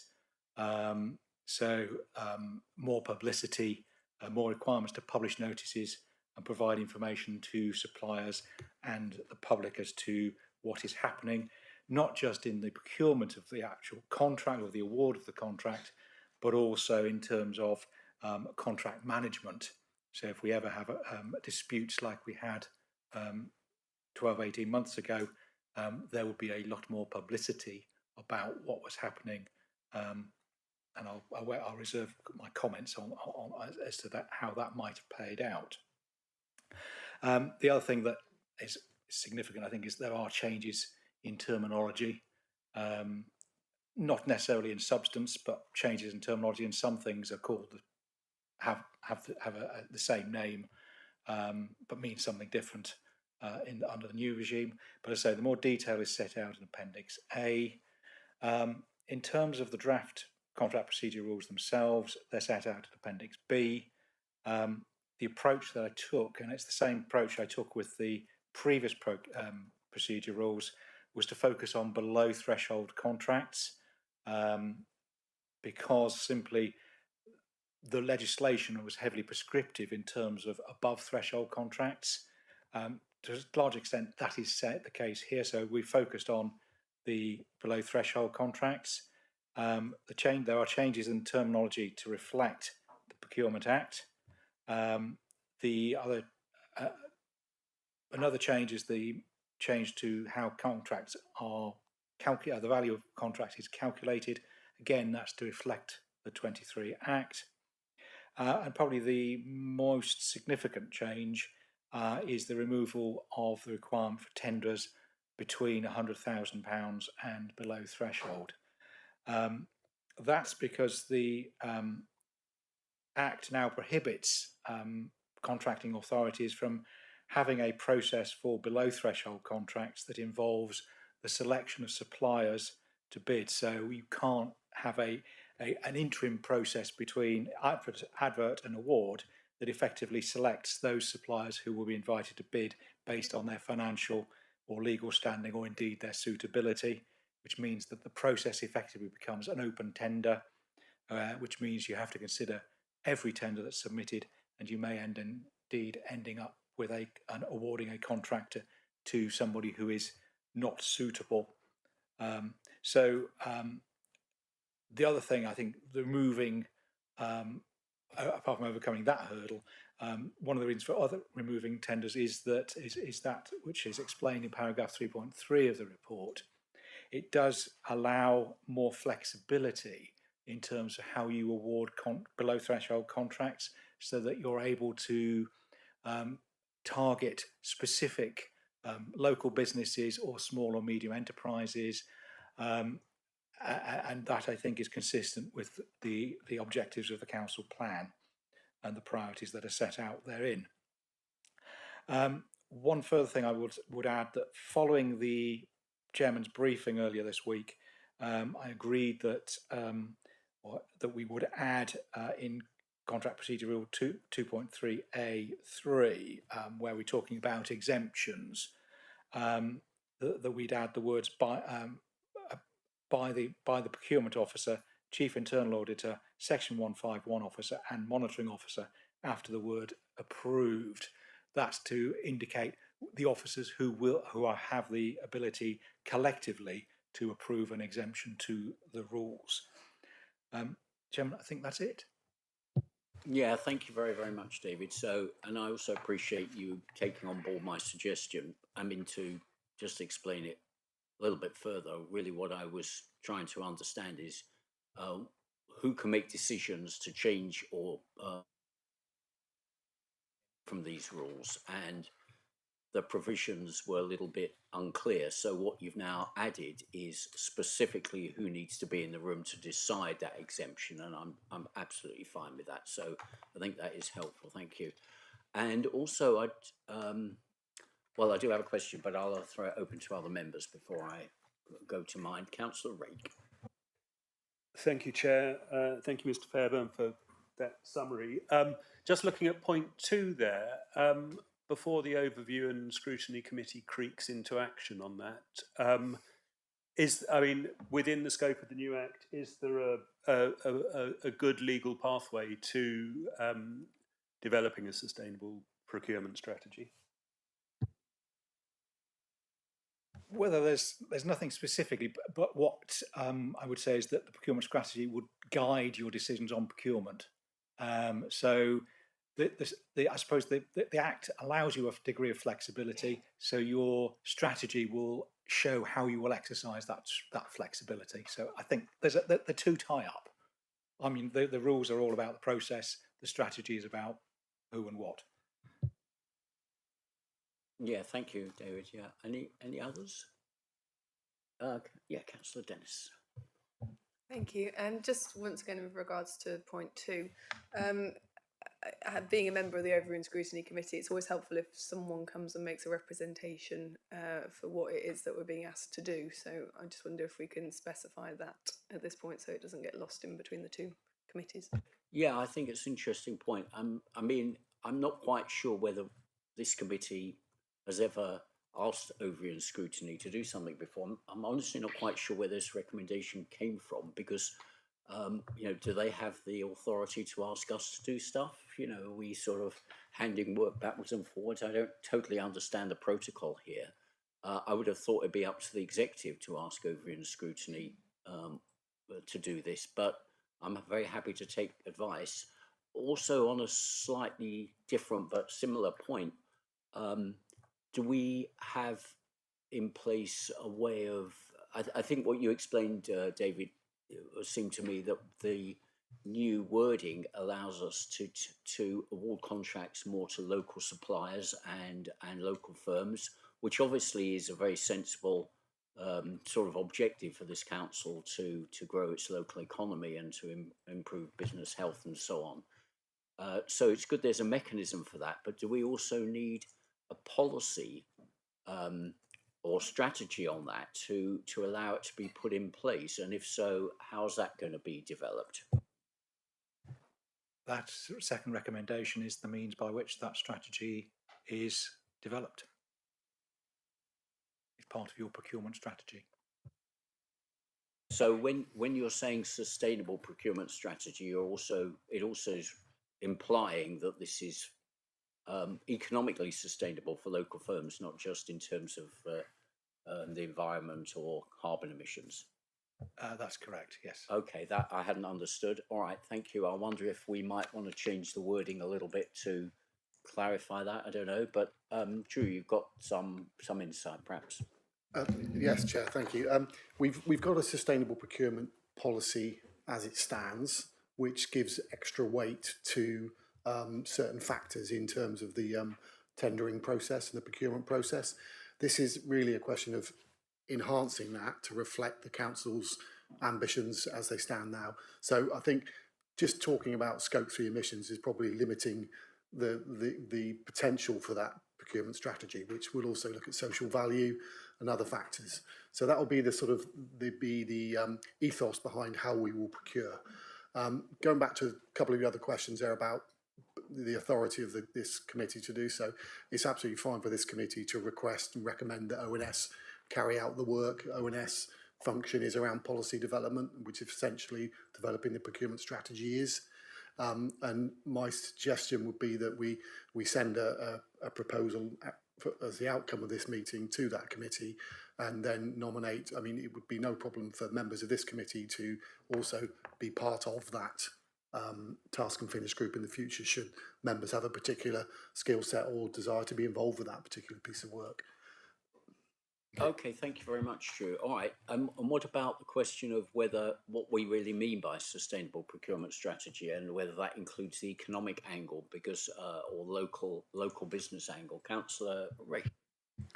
If I may, Chair, I think that given what's been said thus far, I would suggest that we strike out to reduce the carbon footprint of Scope 3 emissions from item 2 here, and leave it to the task and finish group. I mean, we're asking them to do a bit of work, and I'm sure they have the talent and desire to do that in a way that covers everything. I mean, and also if members of this committee do sit on that task and finish group, then so that it can be broad-based and joined up, to use those horrible terms, and that we don't limit it just to decarbonisation. Yeah, I mean, that seems a good step to me. I don't know if anyone wants to comment on that or add some words. I mean, I don't want to put you on the spot, Councillor Dennis, but you're on both of these committees, and maybe other people that I'm not sure. But what do you feel that's good and will be taken up by ONS? Yes, yeah, no, I feel it. I think to remove that and reduce the carbon footprint makes sense, and as Drew suggested, if it's a formal request that comes from this to the other with some, ideas of what we want that to look like, and what we can do, some guidance as to what needs to be done legally, then that would be really helpful. Okay, David, any other? Yeah, Chairman, I was going to suggest if you wanted to leave the word in, you could put the word including, the procurement strategy including, and then that is consistent with your council plan. It keeps the issue there. Yeah, I mean, Councillor Rake, I mean, what about saying including plus other factors? I don't know. Happy to do that. I mean, I suppose it's all about a level of trust in ONS and how they'll see their. I mean, I was thinking that we should sort of draw their terms of reference as broadly as possible and leave it to them to focus in. But I think I don't want to get into the weeds on this one. Councillor Dennis. I think if we just put a sustainable procurement strategy in line with the council's priorities, that would be good. And I don't know if it needs a deadline or a timeline attached to it as well. I mean, again, I like in line with the council's priorities. Then I think we don't need to mention the scope 3 specifically because they're there as our other points. So I think that's a even better suggestion, perhaps, if I may say. Couldn't agree more, Chair. Thank you. Such strong agreement on the front row here. Okay. All right. So we're comfortable. Yeah, and that's very nice. And should we give them a deadline? I mean, yes. I'm seeing some nodding. Would 12 months be too long? Yeah. 9 months. Councillor Dennis, please make a recommendation. Well, I mean, I think I asked about procurement back last May as well, and I was really keen to see some progress made with it at that point, and we're 12 months later now. So, yeah, I realise it's putting more work on to ONS, but I'd be really happy to see a short deadline put on this. So 6 months maximum. Okay, well, it's a request, I think, so let's go with that. And if you know the workload of ONS and how long things take, so that seems reasonable. Yeah. Okay, good. All right, so then let's move on.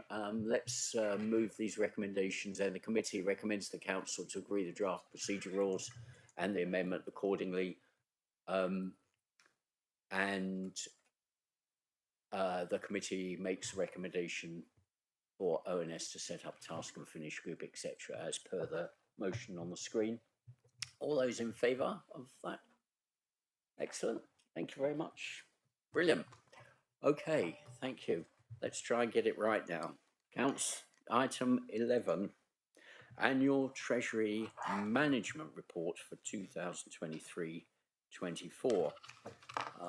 Over to you, Councillor Brazil, to introduce this topic. Yeah, no, thank you, Lee. So you know, it is what it is. What's down there. I mean, it's great to see that we've made that extra money. I mean, that's partly because of interest rates shooting up, and we've taken advantage of that. I think the good news is that the benchmarking is about 5.01%. And we've actually made gains of 5.14. So fractionally above the average, but above the average nonetheless. And I think that is the crucial figure that we should be looking at. So, again, thank you. And thank you to Claire for all the work that she does around this, because it's, as we saw, going back earlier on, I mean, this was a crucial part of our revenue used to balance that gave us a balanced budget, pretty much. Thank you. Yeah, thanks very much, Julian. Maybe I'll ask Mrs. Buckle or Pauline or perhaps Claire to give some detail and to point out the things that we might want to take note of specifically in this report. Thank you, Chairman. So yes, as the leader has said, we were very pleased with the how we performed against the benchmark, which is called the SONIA rate. That's the Sterling Overnight Interbank Average Rate, and we achieved 0.14% above that. Just going through the report on page 250 of the agenda, you can see there our Treasury portfolio, which compares the position at the balance sheet dates of March 23 to March 24. You can see what we're holding in short-term fixed investments, what we've got in money market funds, and we also invest in the CCLA as well. And then at the bottom of the chart there, it does show our PWLB borrowing. So you can see there our borrowing has reduced from 14.28 million to 13.8, and the average rate on our borrowing is around the 2.5%. In terms of our fixed deposits on page 251, one of our latest investments with the NatWest, we invested 6 million. We got an average interest rate there of 5.51%, and you can see on our money market funds are getting again near base rate. We're getting around 5.24, 5.2. The advantage of the money market funds is they're near instant access, so we can phone up at any point and get our money back very quickly from those money market funds. And I think, Chairman, that was the liquidity that we've retained in our portfolio was very helpful to us. For example, when the COVID pandemic hit, because we didn't have our money tied up in long-term fixed term investments, and we were able to access our funds within the money market funds very quickly. So the council's strategy around treasury management is very much to hold those investments shorter term rather than longer term. We do get notified when there are very advantageous rates on the market and we have to act quickly. So Link Services, who are our treasury management advisors, will ring us up and say, you know, you may want to look at this fund because it's got a very good rate and they're offering a good rate for say 6 months or 12 months. The team do invest daily, as we have a member of staff that would look at the treasury management position on a daily basis, make recommendations to our senior accountants to make investments which are then authorised. So it's something we look at daily on a daily basis, and it's really important that we monitor our cash flow going forward.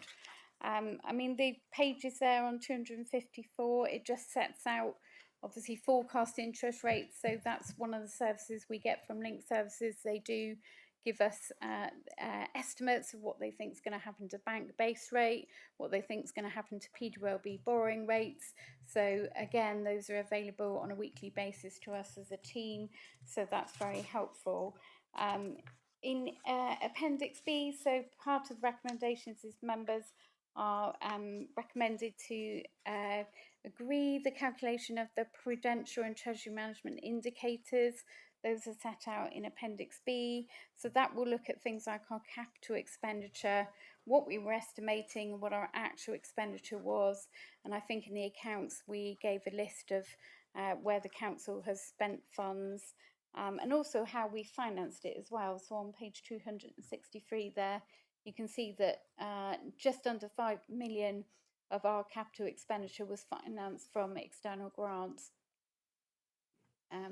And in terms of unfinanced capital expenditure, that would be where we finance that expenditure from borrowing. The CFR, that capital financing requirement, again, that's something we have to track as part of our prudential indicators. And you can see there we had the opening balance and the closing balance. So again, just a slight increase there in our capital financing requirement. And that would have been around the St Anne's scheme where we were undertaking borrowing. We've also got the calculation of financing cost to net revenue stream, which is on page 264. I'll just explain why that has gone, why that's showing sort of $1 million negative. And the reason for that is within financing costs, you also take account of treasury management income. So because we've got a lot more treasury management income this year than we were expecting when we calculated the estimate, that has meant that our financing costs are sort of a net income, if you like, to the tune of 1.09 million. So our interest was around about 354,000. We also repaid MRP, that's the capital repayment on borrowing, by 489,000, and then we had 1.9 million of treasury management income coming in to offset that. So these are statutory indicators that all councils have to calculate. We all have to calculate them in the same way and disclose them in our annual treasury management returns. And these are statutory reports we have to bring to members on an annual basis. And the requirement from government going forward is that there is a quarterly treasury management report to members. So you'll see on the work plan, Chairman, we'll need to bring a report to you every quarter on our treasury management investments. Thank you. Yeah, thank you very, very much, Lisa. And I echo what Julian said about the very, very good outcome here.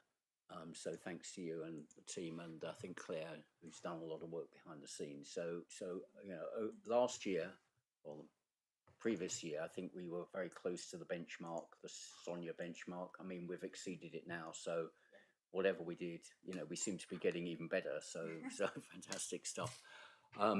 And I think there's also some other very good indicators in this in terms of the valuation of some of the funds that we've got the CCLA fund or the other one that seems to have gone up in value quite significantly. So our holdings have actually, or the valuation of the holdings has gone up as well, and also our balances look overall to be strong. So I think overall this is a positive report. And so I'll open it up for questions or comments from anyone, any other members who want to ask about things. Okay,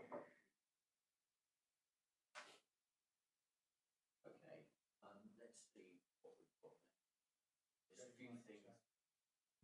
There's a couple of things that I wasn't sure about. So there seems to be in terms of the portfolio itself, the CCLA Better World Cautious Fund probably is not so cautious now because it's gone up in value quite a lot. So that's goodness. But the dividend yield seems enormous or incredibly small.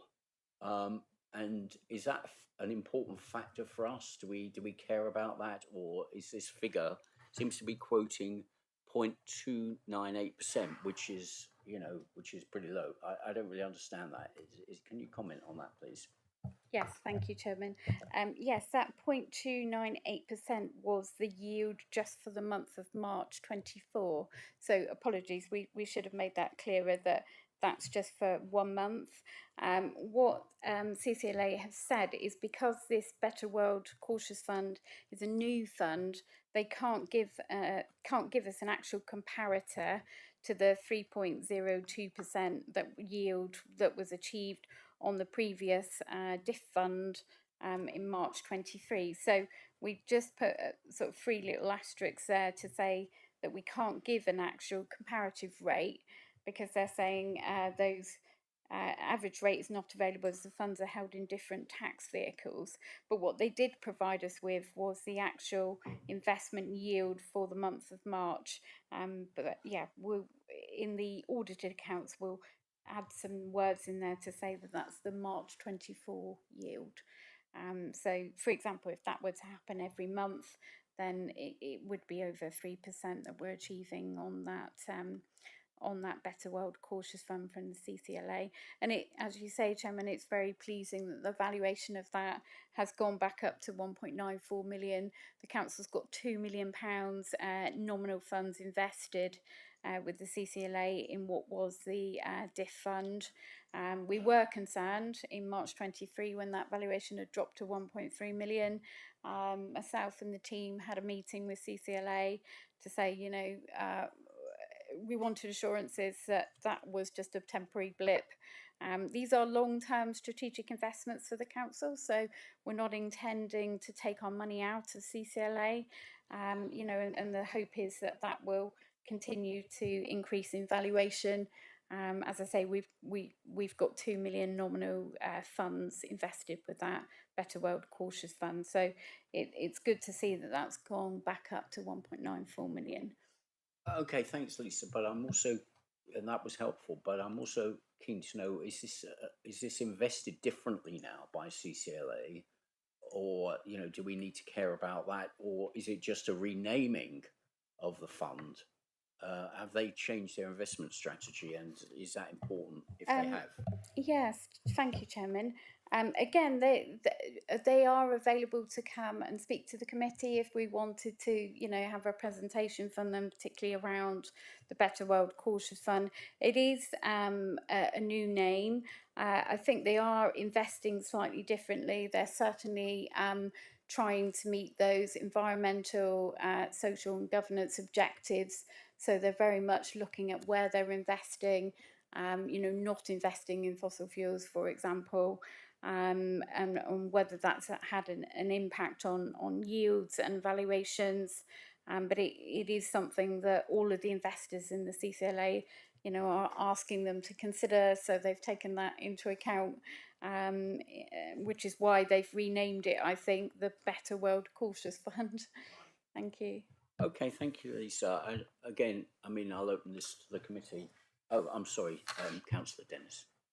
over to you. That's okay, thank you. Yeah, on the back of that, actually, in the report, it says that there is no direct carbon biodiversity impact arising from the recommendations. I know we've asked the question of who we're investing with, and we've had an answer, and this councillor's made a decision. But I think it would be worth just keeping that in the report, so we're always aware of the fact that we're making a conscious decision to invest in these companies. So I think it would be unfair to say there is no direct carbon impact. Thank you. Does anyone feel we need to hear more detail from our investments? I mean, given that we're not planning to change things, I'm not sure it's all that valuable for us to make a decision to really investigate, but I'm open to the thoughts. Don't see anyone particularly keen on that. Okay.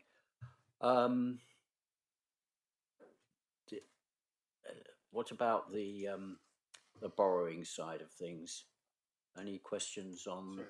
Oh yes, we were moving on, Chair. Thank you. Well, no, I'm just looking at different aspects of treasury management. Absolutely. Yes, covering all bases.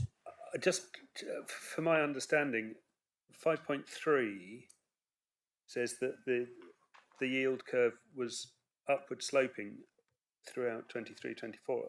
Is that correct? I mean, when I was learning about these things, short money was cheap, long money was expensive, so the yield curve went up. At the moment, it's short money that's expensive and long money that's cheap, so the yield curve is sloping downwards rather than upwards. I would have thought, and looking at the table 5.12, it shows, the predictions of the bank rates, which approximate to the yield curve, therefore sloping down. So I'm a bit perplexed.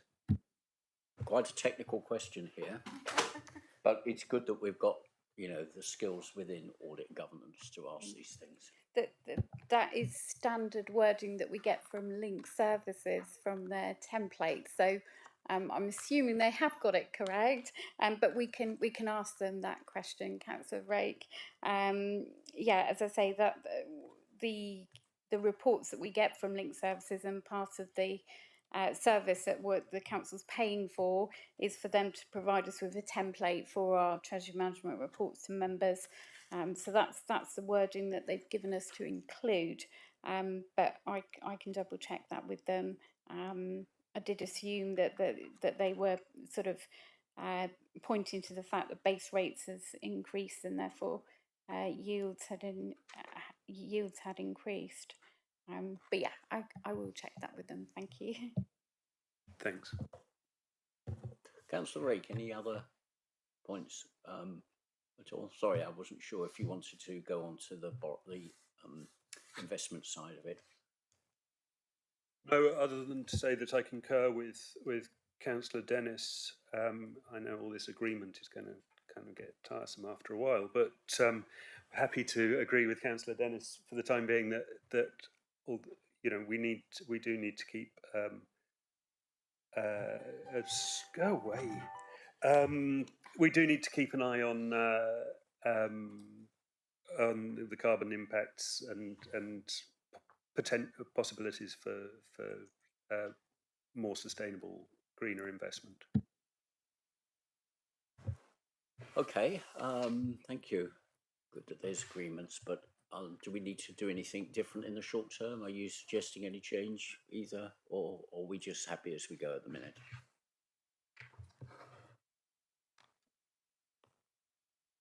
Sorry, that was a question. I'm not suggesting any change in the meantime. I just think it's something that we need to be monitoring and keeping an eye on as a council. Councillor Dennis. Sorry, I'm just working up what I wanted to say. In part of our governance statement actually refers to these reports and to the impacts. It makes reference to the importance of that several times throughout that governance statement, and quite often, perhaps I'm overstating it, but quite often some of those boxes remain blank in reports across every committee, and I just think more detail could be put into all of them. So just a request really for the authors of the reports that we fill in those boxes because they're hugely helpful.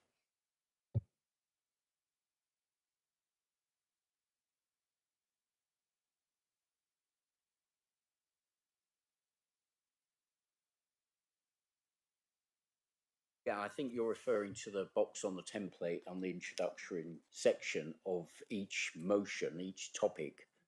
Yeah, that talks about the carbon impact. So is it that we? I mean, maybe it's a question for Drew. I don't know, but is it that we don't fill something in because there's no information, or is there an option to add a little bit more detail on those things where appropriate? Thank you, Chair. Adam Williams does look at all the reports where there's an obvious potential carbon impact. Some of these are more subtle, I suppose, but we can certainly make sure authors pay a bit more attention to that and discuss them with Adam. What I would say is we are at the moment Adam has developed a sort of decision-making tool which enables all of the considerations and impacts of a particular policy change or investment to be reviewed, not just carbon, but all the other implications. So it's based on sort of donut economics in terms of having basically a pie chart that shows the positive or negative impacts of a decision right at the beginning of a policy change. And that is something we're trialling on a few sort of internal operations at the moment, but we'll then bring to members, and it will then form part of this template. So it'll be far more in depth than just simply a box that says, have there or have there been any impacts on climate change? So I think we're working towards something more comprehensive, but in the meantime, we'll just make sure that authors are looking at that and discussing it with Adam as and when necessary. Thank you, Chair. Okay, thank you. So that is maybe something that we'll see a change in due course, and I think perhaps Adam can take on board the point that Councillor Dennis raised to be more complete in addressing those questions around carbon climate. Yeah. Okay, good. Are there any other questions then generally on this Treasury Management Report and its indicators? No? Okay, good. All right, so let's move ahead then. Let's take the recommendations that the Audit Committee approves the prudential and Treasury indicators in the report and notes the annual Treasury Management Report and the additional investment income generated in the year of 1.94 million as shown in section 1.1. All those in favour, then please. Okay, thank you very much. If Chairman, I've got to leave you now because I've got to go to another meeting. But just to say, there's only one other report, and that's the agenda item 9 that you've moved down to the bottom. That I was doing that. I mean, just my overall comments on that would say that I think it's a pretty good report. I think we've had one complaint upheld. Members might be interested to look at the percentage of parish council complaints as opposed to council complaints. And I don't know if there's anything we can do about that, but anyway, I'll leave you and see you all later, full council. Thank you very much. Thank you very much, Councillor Brazil. I'm thinking that we might want to have a 5-minute break, just comfort break, before we carry on for the last 2 or 3 items of the agenda, if that's okay. So. I thought you said 2 or 3 hours. Right, with that, let's come back in 5 minutes. Thank you, Julian.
Okay, thank you very much for joining us back again. So let's move then to item 12, the task and finish groups A, B, and C.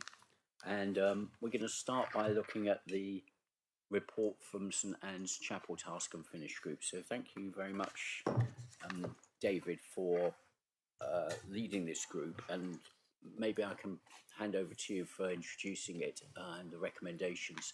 And I have totally forgotten who else is on the task and finish group, so it'd be nice to be reminded of that, and we can thank them along the way too. Councillor Nix, Councillor Oram, Councillor Preswell were my colleagues, so I thank them for their work, and all the officers who collaborated and helped us along the way. I think the biggest takeaway from doing the report is that what the council has done is build a set of really good quality houses that will be a strong long-term investment, and will benefit the people who live in them for a very long time, and you know, officers should be commended for delivering that. There are some, rather than going over everything in the report, I will just briefly touch on a few things. So the question of the whether this model is sort of replicable and scalable for the council is we concluded that it would be unsustainable as currently set out. Now, there are serious caveats with that, because it's perhaps based on the tenure mix of the development in itself, that because the return, the surplus that the council gets on an annual basis is relatively small, if there were serious costs in terms of the upkeep of those houses at scale, that would present an unsustainable risk, given the tenure mix. So the working group, we recommend, if the council were to consider such developments in the future, to consider alternative tenure mixes for the development. So including things like shared ownership, for example, which would reduce borrowing costs and reduce the amount that we're repaying, and so increase that return that the council has. So that's the main caveat, I think, to that. Ultimately, the council has delivered here, and it has delivered on what it was offered, because that decision to build on, to have a small surplus for maintenance, was a decision that the council at that time made, that elected members were happy with. So officers have delivered what was asked of them, and I think that was one of the key questions. However, at the moment, the council is not looking as a body to continue with direct delivery of housing, but is pursuing the Southam's housing offer. So it's important that the council monitors the success of that, and I'm assured that is happening. And there was a meeting about housing recently, and that was brought up, and that seems to be the case, and that seems to be progressing. However, it is early days, and development is a long-term game. In the event of that housing offer not succeeding, and so the objective of increasing the amount of affordable housing in Southampton is not achieved through that means, the Task and Finish group does believe that direct delivery is a viable option for the council, that could be considered in the future if needs be. And I'll leave it at that, and I will let Chris and Lisa pipe in if they have anything that they would like to add that they feel I have been remiss on. Yeah, well, thanks very much, Councillor Hancock. And, you know, I do say, with having been on a couple of these, you know, this is quite a bit of work to investigate an area in a bit of detail. And I think this is a very important topic. So well done to you and the other team members and Task and Finish for putting this together and helping us see what the situation is a bit more clearly in the St Anne's Chapel development. I think it points, you know, you've made some clear points about the success, quite frankly, of this project, which I wasn't aware of. I thought it was more difficult and more challenging and maybe less successful. But I think you've highlighted to me that actually it's turned out pretty well and that this perhaps is quite a good use of money. So I'll open it up for comment. Councillor Hancock.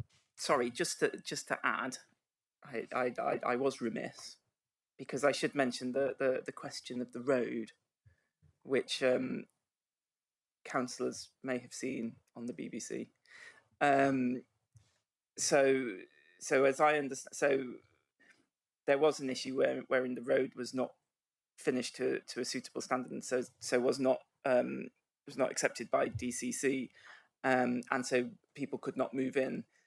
As I understand it now, that work has been rectified, and so it has moved forward. I think the lessons there are perhaps that you know, development is complex and these sorts of things happen and that. But it just occurred to me a moment ago that perhaps the real learning for the council is perhaps a communications one, where we might not jump the gun and do a big press announcement and get everybody there saying, look at these wonderful houses, when they're not actually ready. I think that's possibly the more pertinent issue. Yes, okay, I can see that. Yeah, all right. I mean, it perhaps was a tiny bit of bad press inadvertently achieved there, but overall, I think the outcome is good. I think Councillor Hopwood, have you got a comment or question from over far away in the distance? I have, Chairman, if I may. Thank you.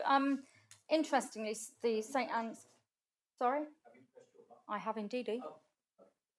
The St Anne's Chapel development was actually completed through the last council, and it was the road problems that stopped it opening. And although I do agree that it shouldn't have been such a big bang before the roads were finished, it is a fantastic success story for this council, and I think the Conservative administration of the time need to be congratulated on that. Although, of course, these houses will go towards the new administration's housing numbers. I'm not. So, as for the Task and Finish group, although I've read down through what has been said, I'm not sure what you've got out of this Task and Finish group, if I have to be completely honest. I've only read what we as members should have known already, and if we'd done our work and read up about St Anne's Chapel, we would have known.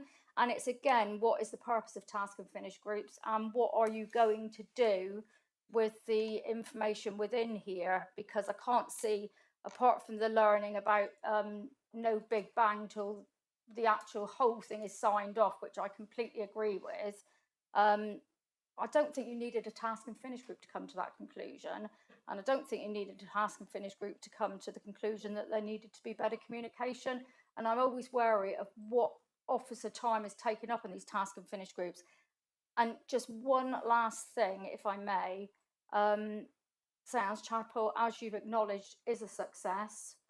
And it's just a pity that on the back of that, you have let housing become the #2 priority of this council above climate change. And I think that's a real, real mistake. Thank you. Yeah, thank you. I mean, there's a number of different points there.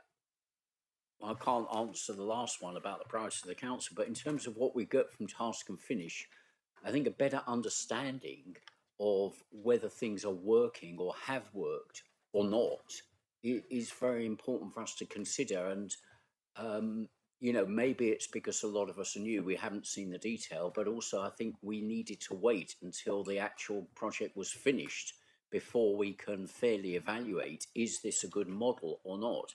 What we're trying to do, and correct me if I'm wrong, David, perhaps chip in if you don't mind later on, is to help us determine this, and it's listed here under the terms of reference or the objectives on page 267, to make recommendations to the council as to the suitability of the approach to housing used in this development to meet the housing crisis. In other words, is this a good model which should be replicated and repeated or not? And that is a really, really important conclusion to help us fix a housing crisis. So, you know, I hope you agree it is worth doing. The question then is, where do we take it? And you know, I've got my own views, but I'm keen to hear others. Councillor Hancock, I noticed you wanted to chip in there again. Well, I would just point out to Councillor Hopwood that she did say that councillors should have known, but I think the point is that councillors did not know, and now councillors do, because they have taken time to look at it, and that seems to me to be a positive thing, particularly given the difficulty that other local authorities have got into by engaging in direct delivery of housing. It's very important that councillors have a good understanding of this instance of it and its success, or lack thereof, which could have been. We did not know, but now we do. And I think that's why we've done it. Yeah.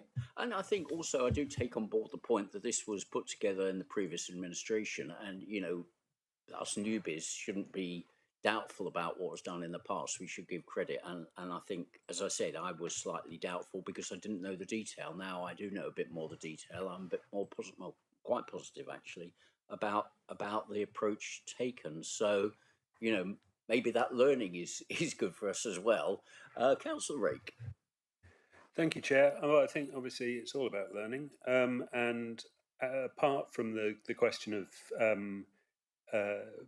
going a bit early on the publicity, in the conclusions, I was interested the notion that we should sort of keep direct delivery in our back pocket, at least, as a future possibility if the South Hams housing offer doesn't produce the results that we hope for. And I wondered if Councillor Hancock or Mr. Brooke, or anybody else in the room for that matter, has any views on how the learnings for the delivery phase rather than the publicity phase of the project have been sort of enshrined and kept in corporate memory, so that if we do need to do direct delivery again in future, we don't have to reinvent the wheel. Yes, thanks very much, Councillor Rake. I don't know if Chris Brooke wants to add. Thank you. Yeah, well, probably just fairly briefly. We have a number of capital programmes that we deliver all the time. They're all ongoing, they're all on site, they all involve procurement, managing of contracts, working with the JCT or the NEC or whichever contract type it is. We need to usually rely on the private sector to supplement our internal expertise, whether that's architects or contract administrators, or full, you know, design and construction approach, whichever that is. So I say that because this project, whilst it's a housing project and therefore is different from what we usually do, the principles of the construction and the expertise we need to have in the council to ensure they're successful are there all the time. The specific challenges for this project are really just around ensuring we get value for money. So where we can, you know, we can go out to the market and the market will supply us with good value for a lot of infrastructure projects. When it comes to housing, it's a scalable challenge, i.e. the more you scale it, the better value you get. And we do, if we're doing it on a small scale, then we effectively start from scratch each time. And that's not because we're relearning anything, it's that every scheme is different, has its own unique challenges. We're not a scale developer, so we don't have housing types. We don't. Basically, every house in the UK built in the last 20 years is one of 6 types. Doesn't matter who's built it, and they all look different, but they're all the same, and that's how they're all cheap. And I'm oversimplifying, but that's broadly how the big developers work. So I think some of the lessons learned have been put into practice already, and that's been how can we ensure we get that best value for money, and by gearing the existing market, by using people that do deliver at scale with housing types and are used to it, and that's been baked into the South Hams housing offer.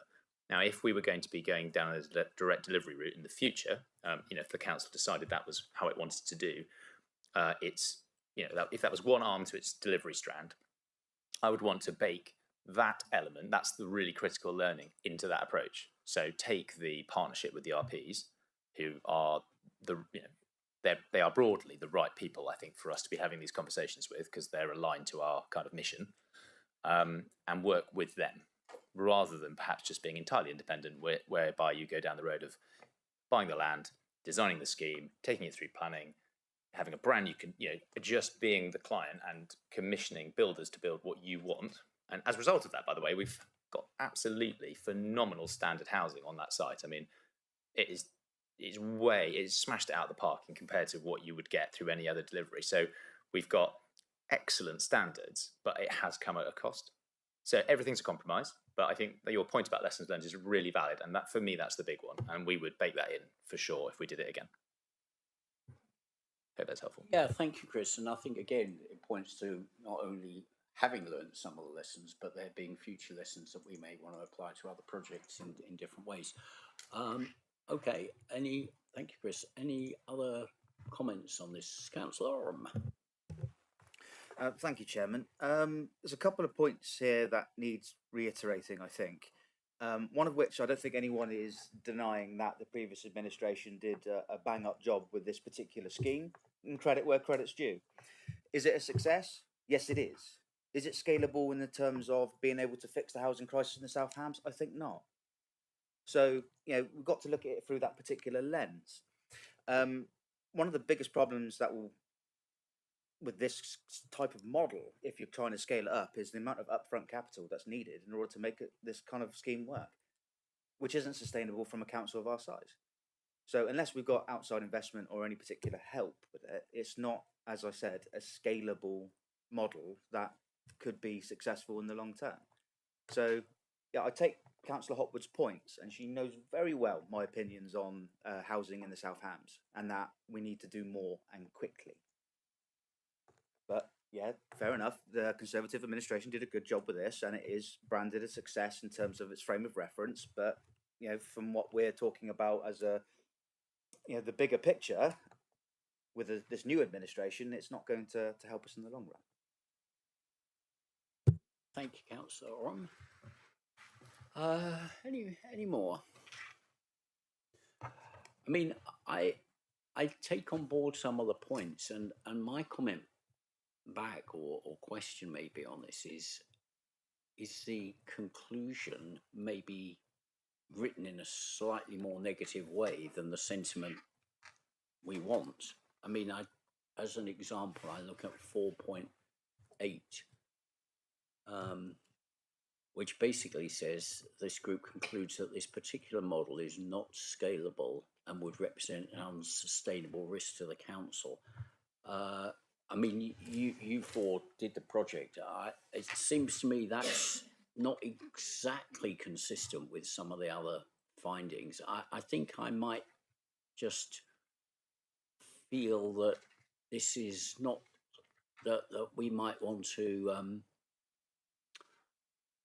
change the sentiment a tiny bit, but it's your report, and so I defer to you as the chair of putting this together. That's a strong message that it's not sustainable or scalable. Maybe that's correct, but it doesn't maybe highlight the successes that this project has delivered. I would refer to paragraph 4.9.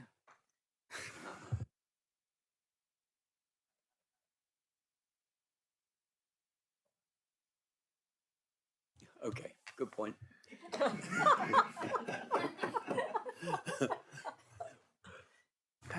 perhaps, Chair, it's that 4.8 is in bold. Yes, so it's indeed. it's drawn your eye over and above other sections. No, that's the only bit I read, actually. I ignored the other. Okay, how are we feeling then about this? Are we ready to move the motion?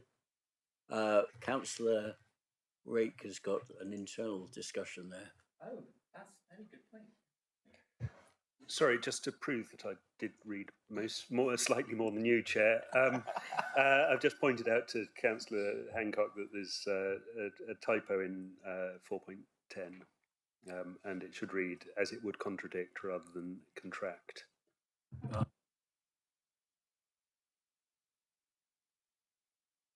We can make a small amendment. But other than that, I would move that we accept the recommendation in front of us. I would second it, Chairman. Okay, right.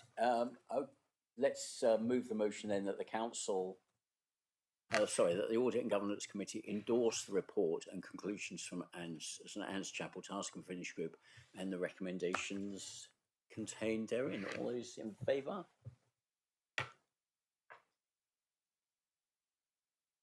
Okay, thank you very much, and thanks again, Councillor Hancock and others for putting this together. And I mean, in my mind, you know, this is still a viable option, and I do agree if other options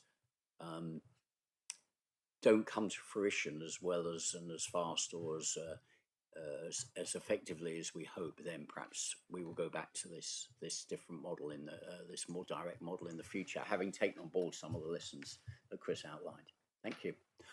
All right, let's go to 12B. The formal request from the executive meeting during consideration of the Freeport quarterly update, minute E96/23. So to get to the point of this, what the executive asked, and I think it was also debated in full council, is that the task and finish group basically become an ongoing meeting to look at the outcome of the 17 recommendations that we put together from the Freeport Task and Finish Group and monitor whether those recommendations have been put into effect successfully or not. And we need to think about, you know, firstly, are we going to do that? Who should be on it?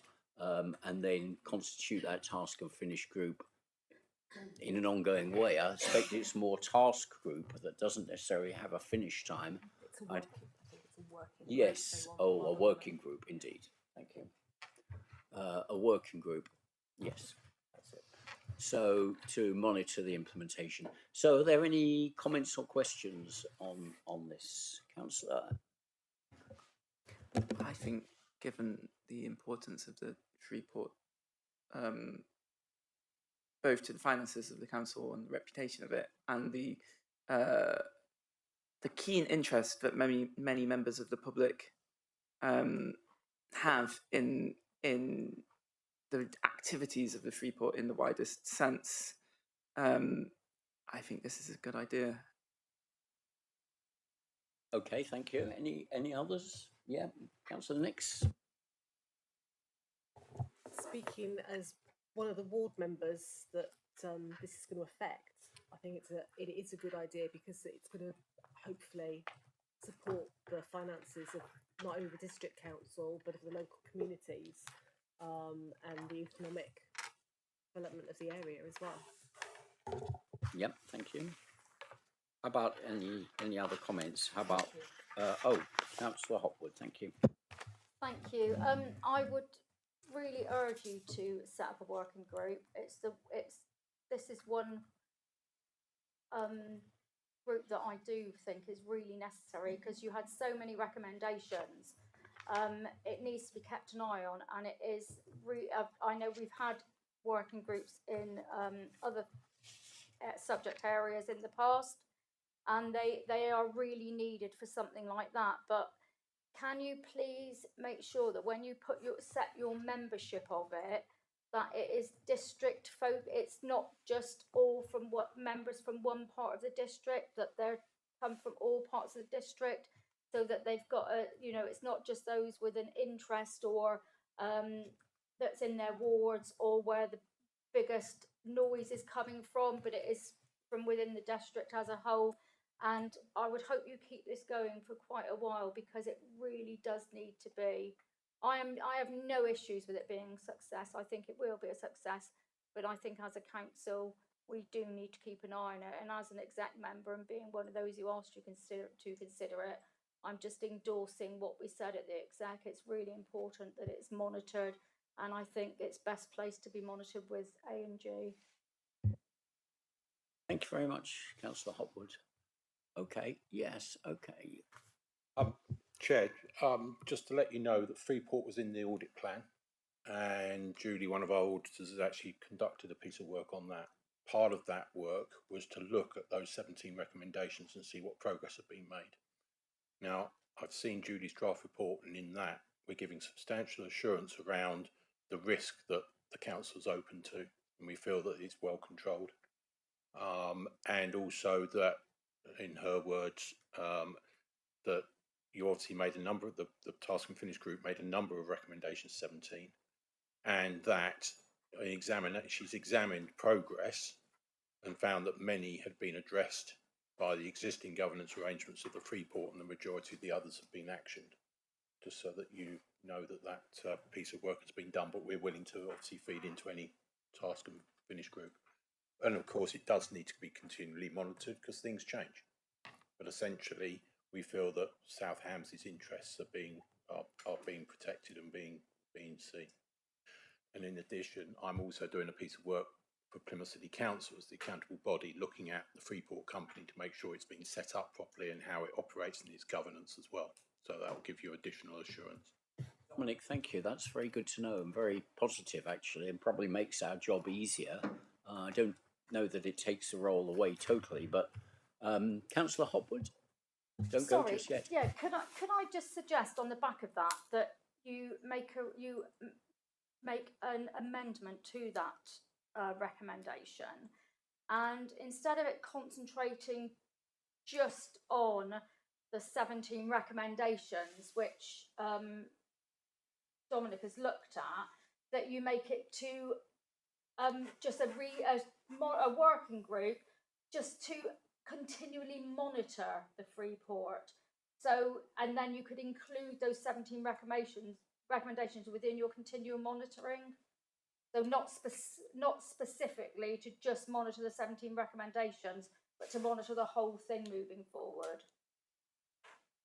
Okay, I mean, that's an option, I guess, for us. I won't put that in at the moment, if you don't mind, Nikki, but let's just see what other members say, because I think that potentially makes it, if I could just explain why I'm not sure at the moment, is that it takes a role away from other members. I mean, in particular, Councillor Birch has got a responsibility as the executive member for this to monitor the whole thing, and I'm not sure we could do the job, quite frankly, of monitoring the whole thing, but I'm very happy to take other feedback and suggestions. Councillor Nix.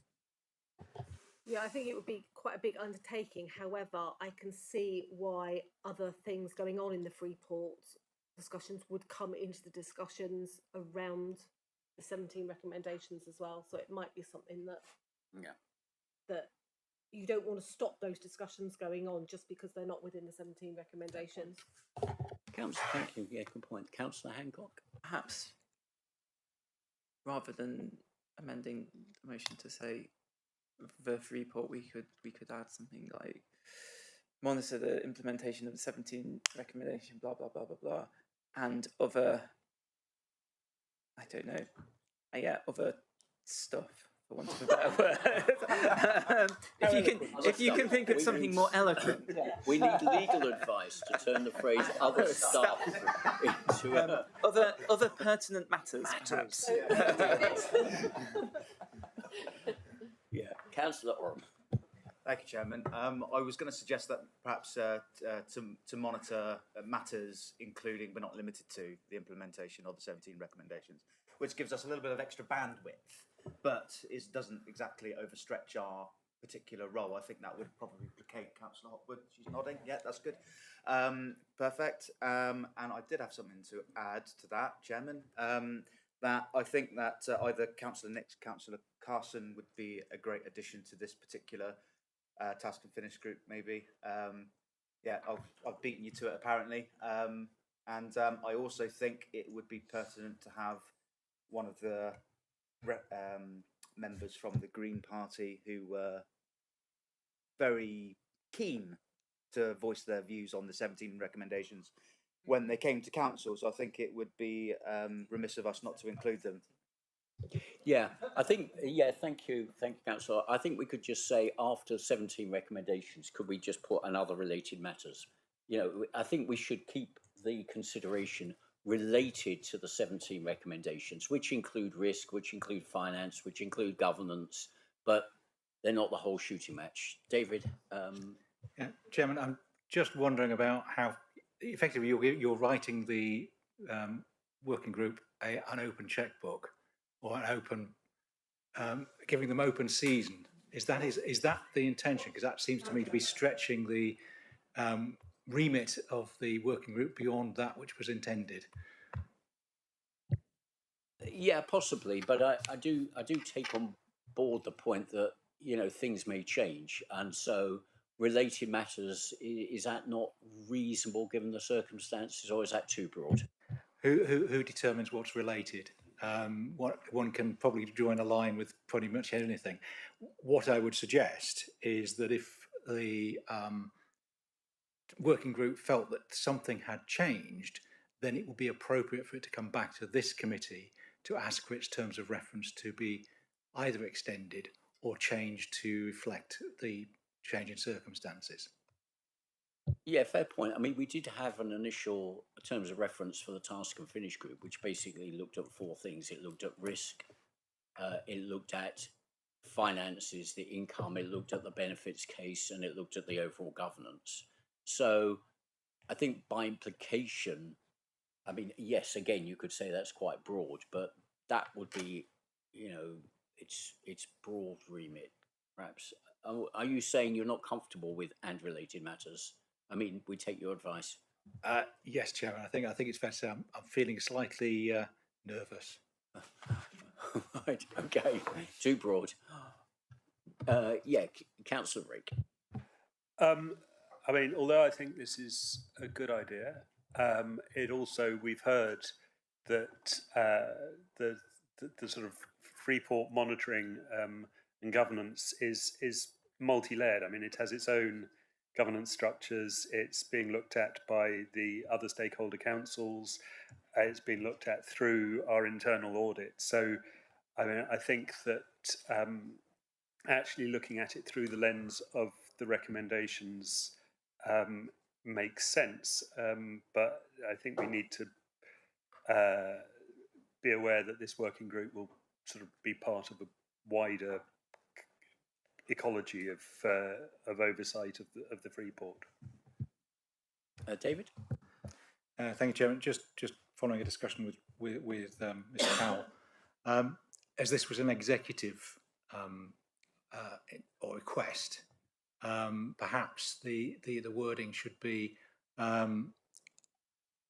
set the 17 recommendations and any other matters requested by the executive from time to time.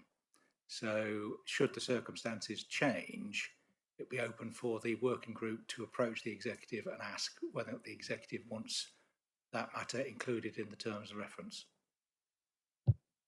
I knew that you'd convert our stuff into very good legal language, so perfect. Start simple.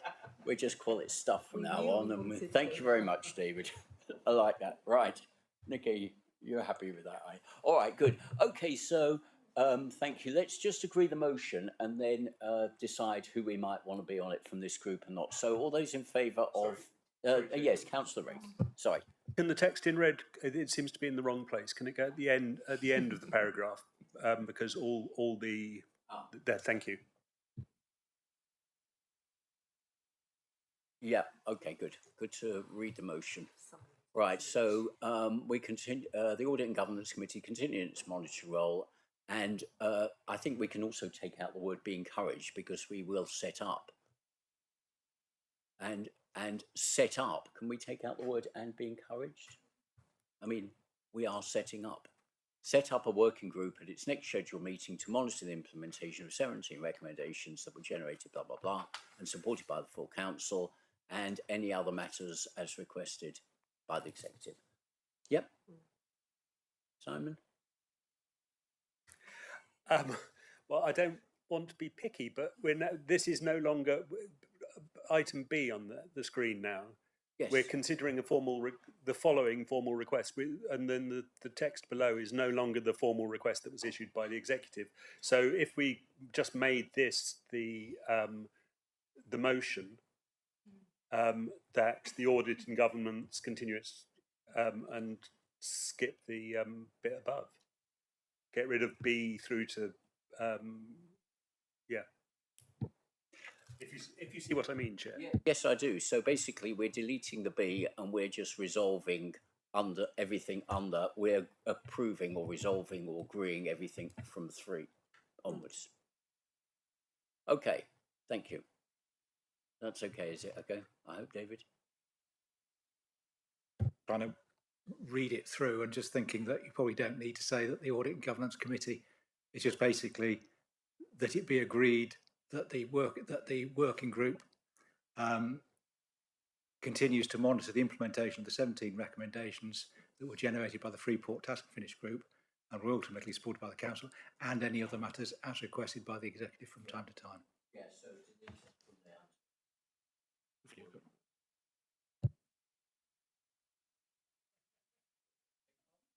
We're just checking Amelia's. Yeah, okay, right, let's vote on it before it changes again. Although the working group continue to monitor, a working group be set up to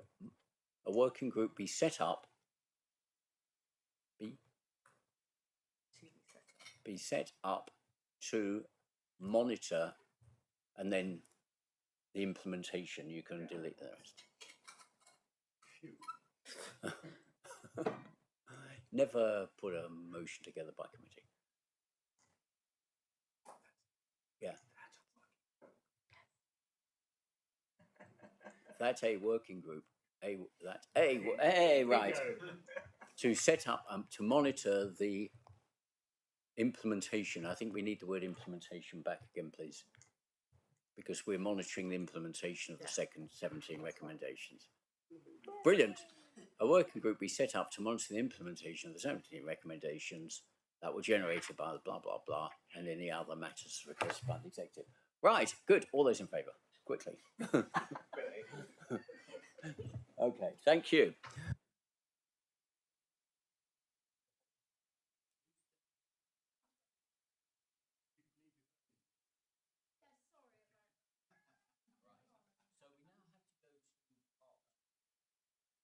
Oh, thank you, thank you. We now have to go.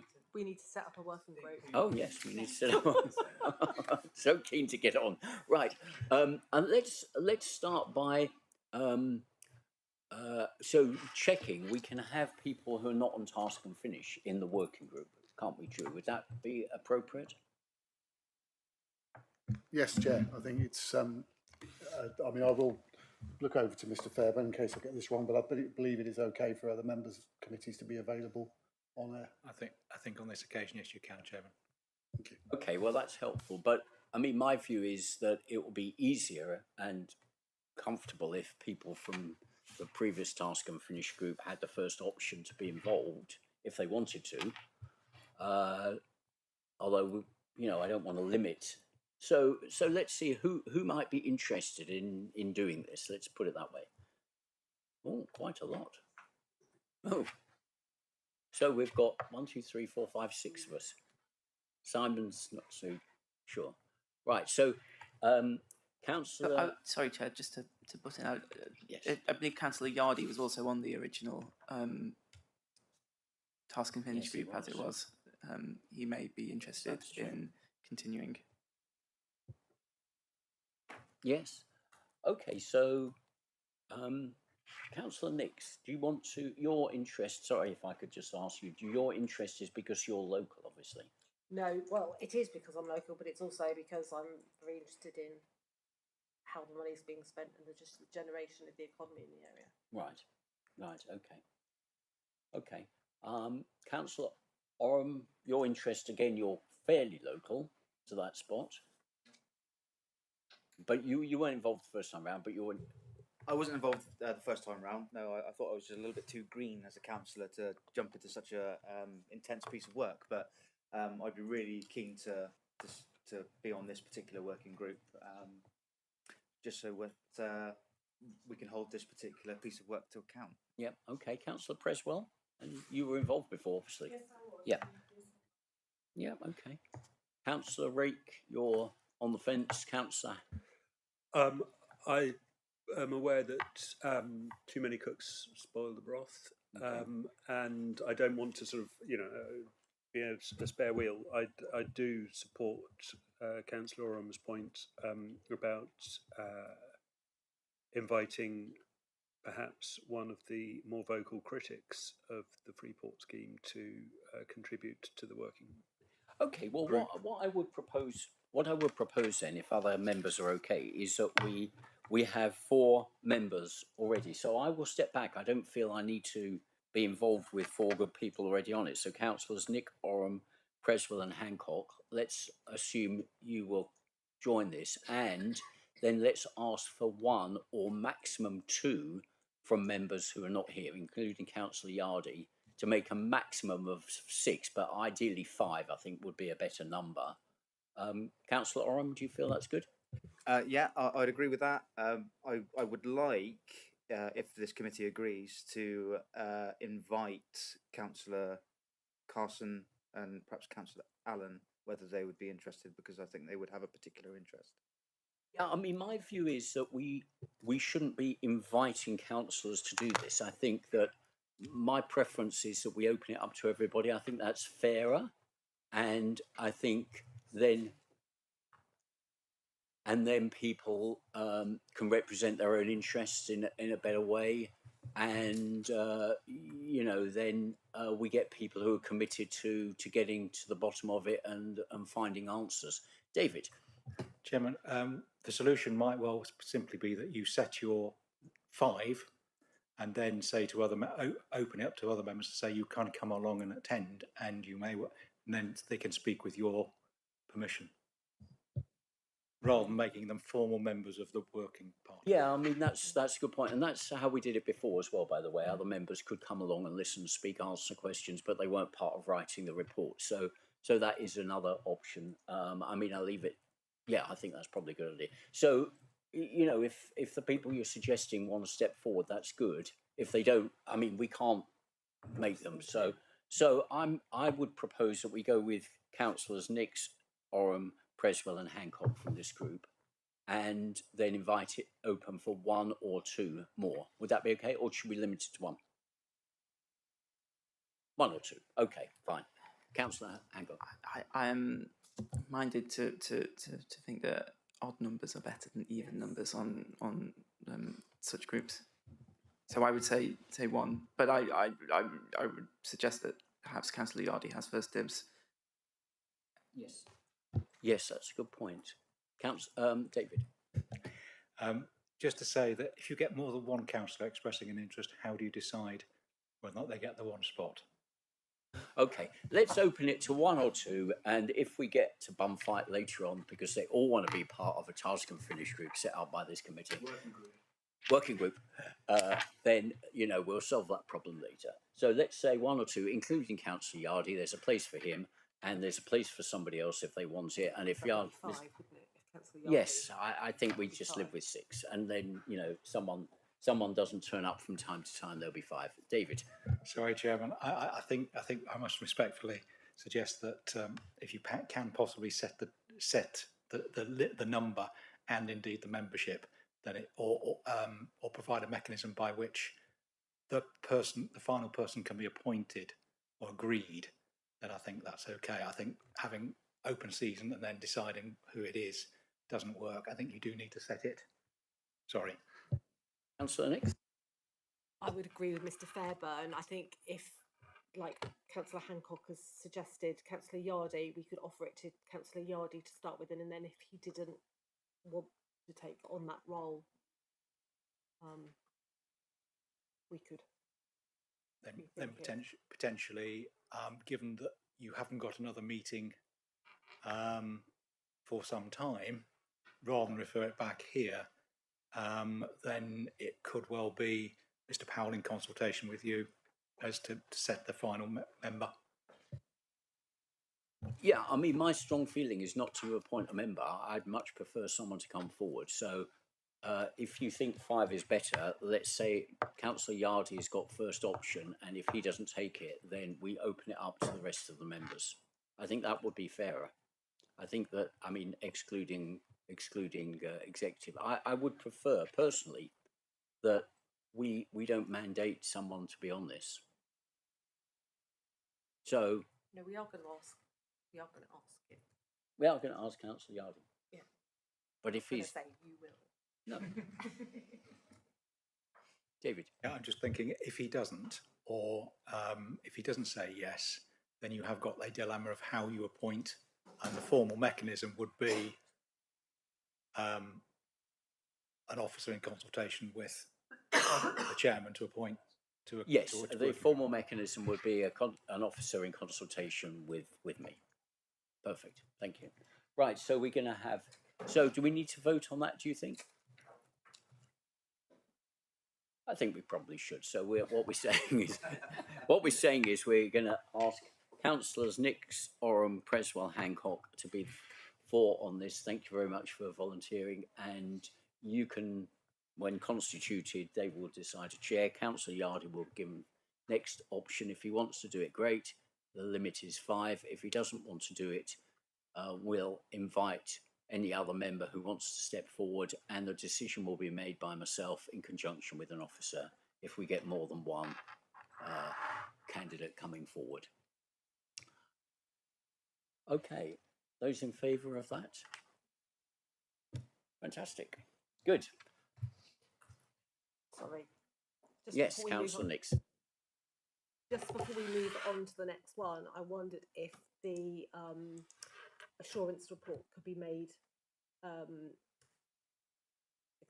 not accessible, sort of to the group to support anything going forward. Yes, you mean the internal audit? Internal audit report. Yes, That's of the word I'm course. looking for. The internal audit report will be made available, even if it's in draft. We could request it, could we, Dominic?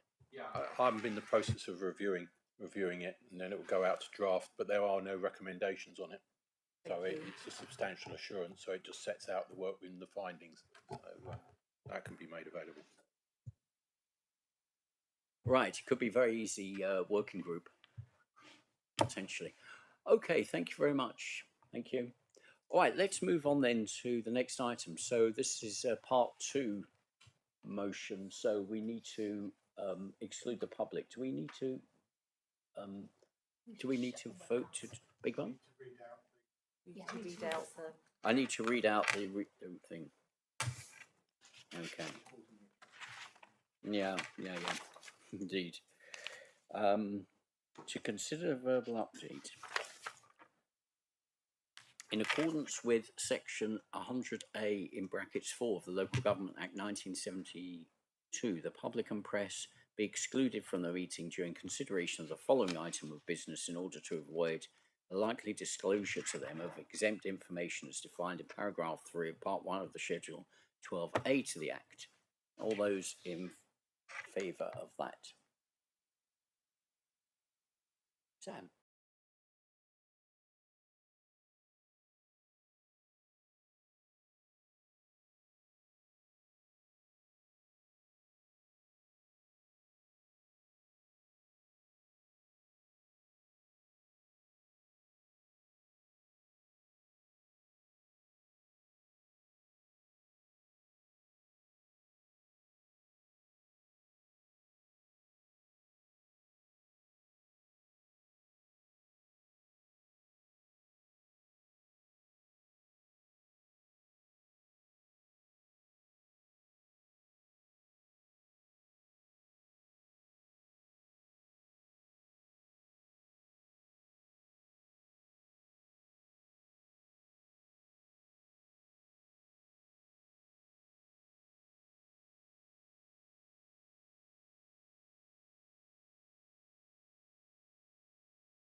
waiting on the line.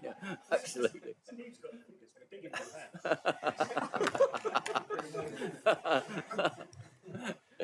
Indeed.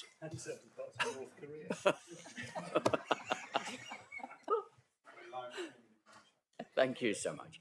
Okay, so we're going to move to item 13, the committee work plan. The committee to review the work programme, put forward any items. Right, I need to log on, but maybe we've got the work plan. I don't know. Have we got? Can we get the work plan on the screen, please? Obviously not. So the work plan for October includes the audited annual statement of accounts. So, Pauline, maybe you could just advise. I think the accountants haven't fully committed to audit by that date, but we're optimistic. Is that right?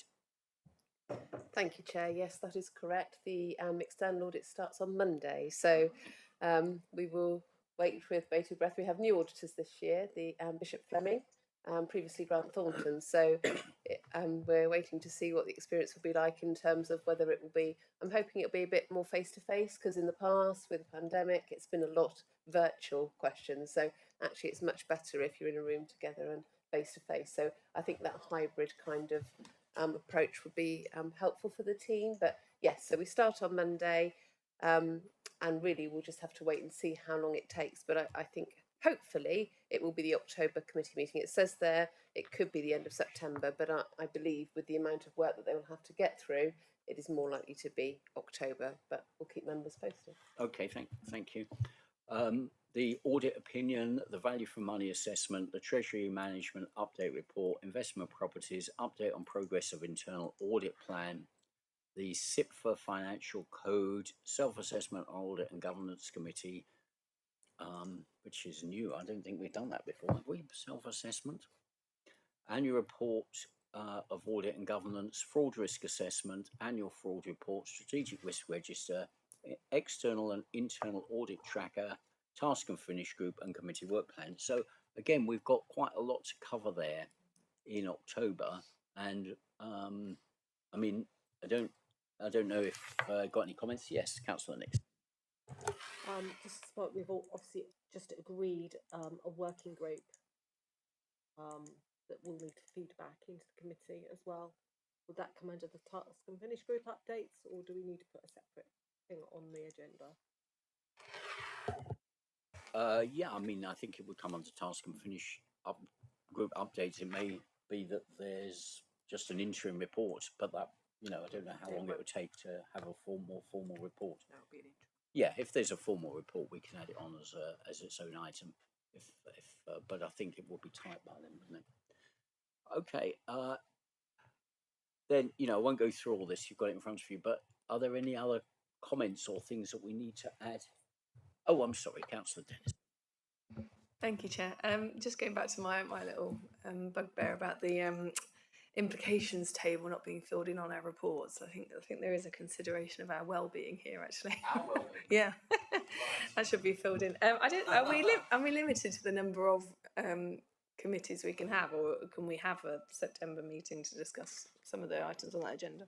Yeah, I mean, well, this is a very good point. So, Councillor Nix and I wrote to Lisa probably 6 months ago saying we're a bit concerned at the workload in each committee, and can we not have more committee meetings? Not necessarily more work, because the same agenda items are going to be spread out, but can we not have more meetings and keep each one a bit shorter? And the view from Mrs. Buckle was that wasn't really easily achievable. And I mean, maybe I don't know, Drew, maybe I could ask you to comment, because I think there's an issue clearly. I hope it's not affecting us terribly, but there is a point about effectiveness of this committee when we have very, very long papers to read, a lot of complexity, and, you know, quite long meetings where we need to get into the detail of things, and it's not ideal, to be honest, in my mind. No, I appreciate that, Chair. I think the challenge we have is actually finding space for any further meetings on top of the agreed programme, because we have all sort of South Hams meetings take place on a Thursday. We now have development management taking place on a Thursday, which used to take place on a Wednesday. So it's availability of member services, the room, and the conflict between other meetings that creates a challenge. If it's the request of the committee to look to see whether or not we can find another meeting, clearly we will do so. But that's the reason. It's not just people not wanting another meeting, it's finding the space and time. Yeah, thanks, Councillor. Thank you, Chair. I'm particularly concerned our next meeting because we've got a overview and scrutiny meeting in the afternoon. And I'm just worried that if we want to make sure that we take our time to go through the work that we clearly need to go through, are we running a risk of overrunning and being on overview and scrutiny's time in the chamber? So even if we move the day at the very least, one of those meetings, so that we know that we've got breathing space, because there's quite a lot of work we've got to get through at the next meeting, and I'm just concerned about that, Chair. Yeah, I tend to agree. I mean, I would personally prefer to split the agenda.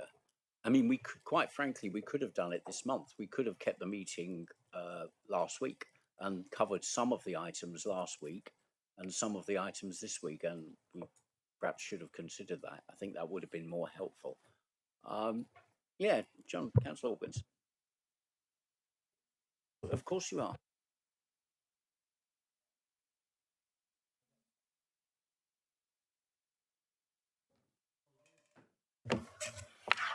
I share your concerns as well. The ONS meeting doesn't meet until I think it's the 17th of October. There are issues I think we should be discussing sooner than that date. And the agenda for the 17th of October is already quite long. And I did speak to Darryl yesterday to say that I think we should have other meetings if we can possibly pencil them in.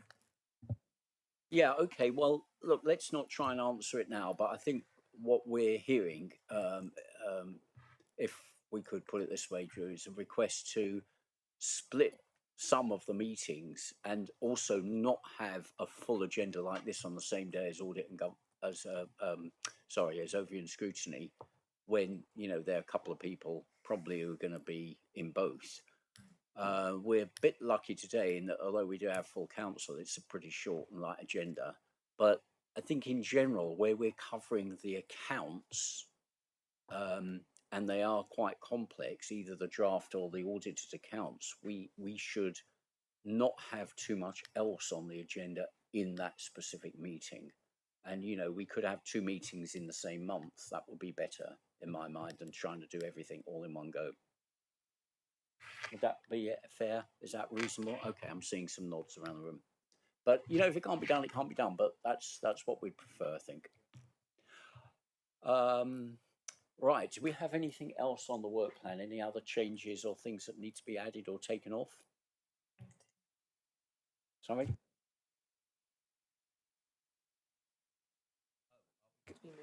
Well, let's just do this. So, do we approve the work plan? I think we do approve the work plan. All those in favour of approving the work plan? Thank you. Are we going to cover, I can see at least one member's keen to. Do you need to leave? I do really, but carry on. Okay, well, we've got one item left, which is the item 9, the Code of Conduct and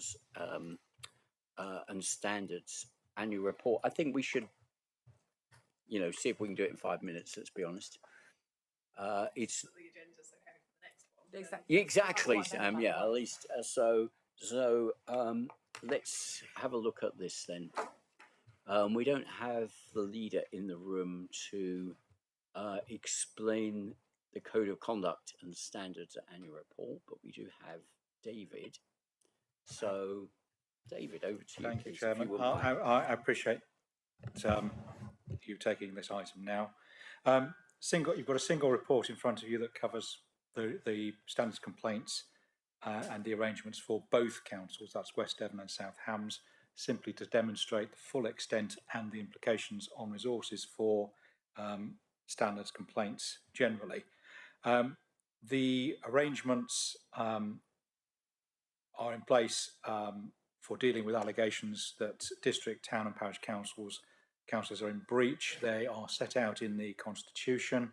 That process was reviewed as part of the modernisation of the Constitution a couple of years ago, and it reflects the fact that at one point members wanted to have a little more involvement and oversight of the matters that were being the subject of complaints.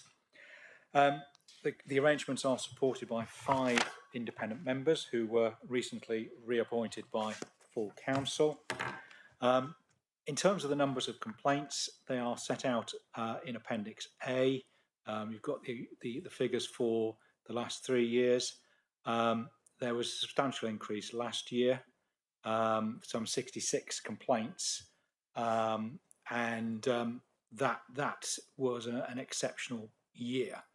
And as a result of that, the performance, well, the result of that together with resources, resulted in a perfect storm, so that performance suffered. I mean, we've suffered with resources from, well, over the last 4 or 5 years. I'm pleased to say that with the appointment of Mrs. Bowen as my deputy in March, the situation has improved dramatically, with a number of the complaints being completed and signed off, so much so that there are only 6 active complaints at the moment, and they're still going through the initial assessment process.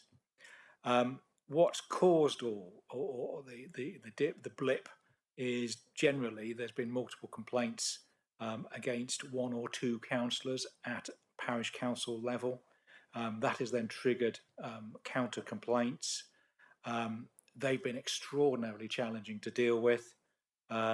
Indeed, even with the simplest of complaints, it's often that complainants don't like the result, that you're telling them there's no further action, and that generates an ombudsman complaint.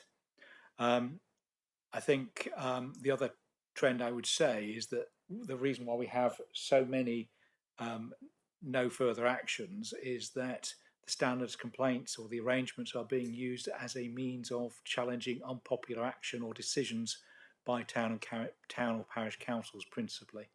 That is unfortunate. But Chairman, the facts are in the paper. Happy to take any questions. Yeah, thank you very much, David. I mean, some of us were in a complaints process only last week, so I think we did learn quite a bit about that. I did anyway. Yeah, Councillor Dennis. Thank you. Yeah, I mean, I think the process that we went through last week was good, and I don't propose any changes to that. I'm pleased to hear that the time frame, there is a plan to reduce the time frame in dealing with these complaints, because leaving it for a long time just breeds more complaints, and it builds and it builds, and contrary to the implications table, that there is a safeguarding issue and a consultation issue, I think, that then develops. I've noted in the report the sort of relationship that we have with DALC, or the Devon Area Association of Local Councils. I found it frustrating that as members of this council we can't access the same the same advice, the same resources that they're offering, just to really see what our parish councillors are being offered in terms of support and training.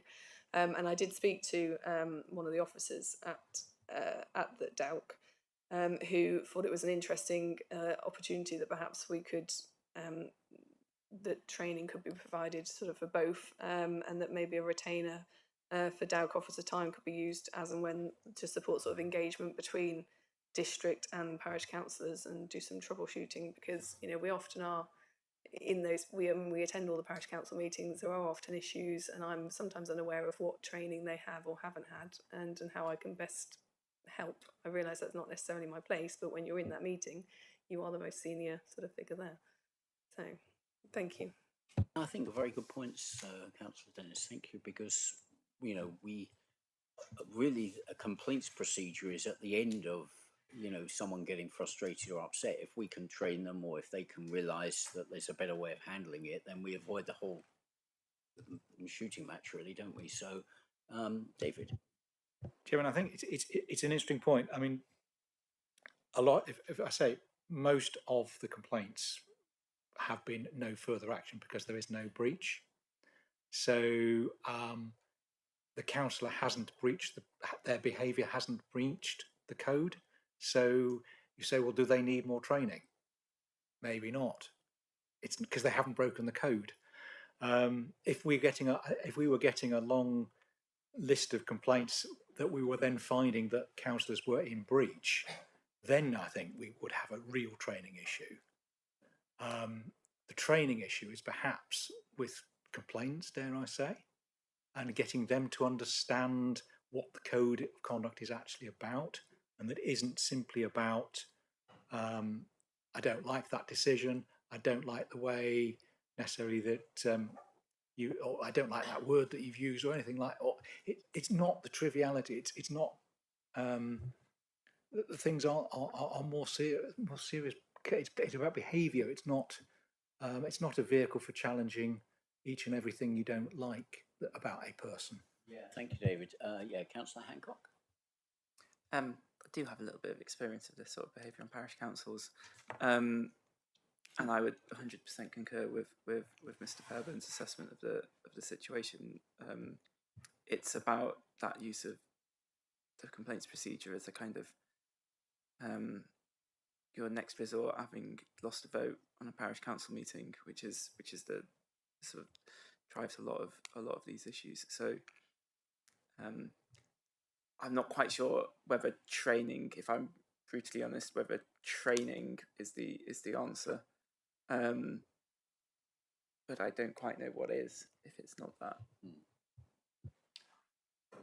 Okay, well, I mean, I think it's good that we've got the report and that, you know, by and large, it's more a West Devon issue, or has been historically. And secondly, it's good that we're getting through these more quickly.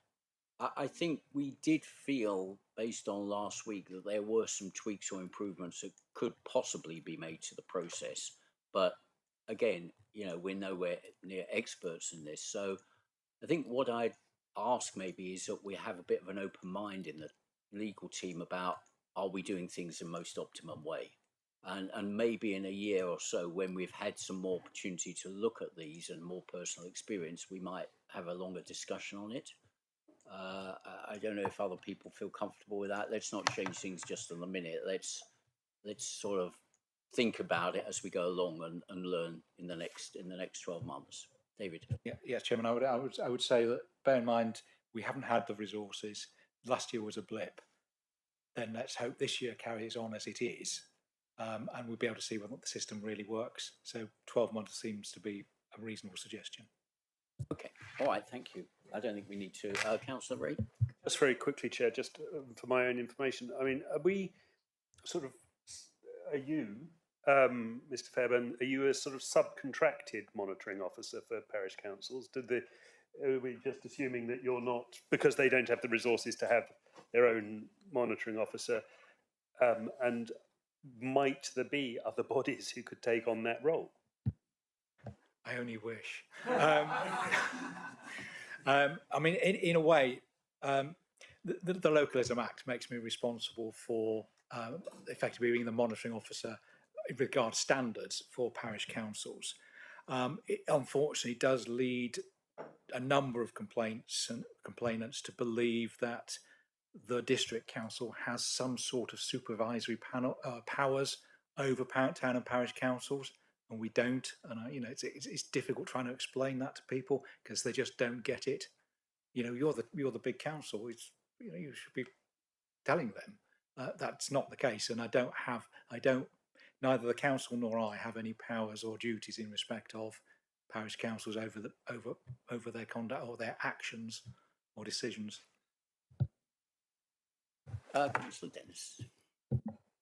Yeah, sorry. I think that kind of goes back to what you said before, isn't it? About it's not necessarily training because no breaches have been committed, but it's an awareness of the public about the responsibility of what parish council can and can't do, but also what we as a district council can and can't do. So once again, I don't necessarily know how to fix it, but I do find the relationship between the district council as the kind of monitoring officer and the Devon Association of Local Councils a bit opaque, and it'd be nice to have a bit more involvement in it if that's possible. I've been sharing information with DALC and officers, and I've had meetings with DALC concerning 2 or 3 parish councils that we've had issues with. So we have got a reasonable working relationship. When I took over as monitoring officer, I tried to get my fellow Devon monitoring officers to adopt a standard code of conduct, and do some training involving DALC, and DALC were coming to meetings of the Devon Solicitors Group. That group has kind of fallen by the wayside since the pandemic, and everybody has got resources and other jobs to do. But it would be my aim to try and resolve to get that going again, with a view to involving DALC so we can try and identify trends across Devon. It's how I worked when I was at Dorset. We worked with our Dorset equivalent there. They attended the meetings of the monitoring officers group. So yeah, we're trying to do something, but everybody's stretched. Councillor Dennis, is it short? Yes, sorry. I believe DALC is a sort of membership body and obviously relies on the income from its membership. Do we make any contribution to DALC in the same way as we do to other outside bodies that support our aims? I don't think we've had a request from DALC. So I don't know. And they're part of the National Association of Local Councils, so they probably get their funding from other places as well. So. With respect, we're verging off the main topic. Well, Councillor Rick. I just wonder if DALC or another body could be encouraged to offer a mediation process because I think the story we're hearing is of councils that go a bit toxic, and that tends to become a vicious circle with the complaints process kind of being the punching bag for their failure to work out their own problems. And if there was a safety valve provided through DALC or elsewhere, I mean, it's really quite shocking that the amount of time, I think, as a proud parish councillor for many years, I'm grateful that we have Mr. Fairbairn as a monitoring officer, but also equally grateful that we're not kind of under the supervision of South Hams. I think that's a very important thing. But I think people do need to sort of, sort out their own business, and if DALC could assist in that, I think. Councillor Dennis, I think, was first.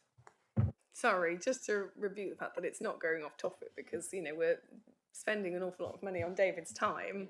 Council taxpayers are, and actually, if we could divert that money to supporting an organisation that exists to save time and money, then I think that would be a worthwhile conversation to have.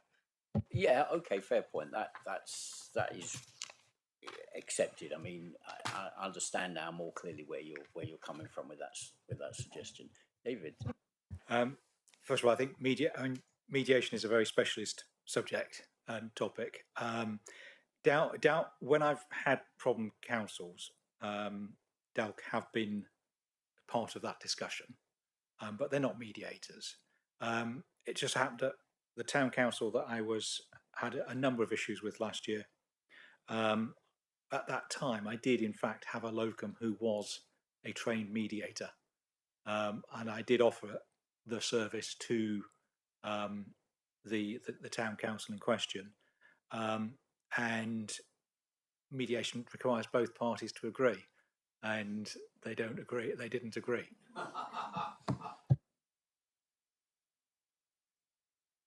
Hey, well, look, I mean, my previous proposal was that we keep monitoring this, so to speak, over the next 12 months or so, and we see what the trends are. Now we've got Catherine on board, maybe it'll settle down.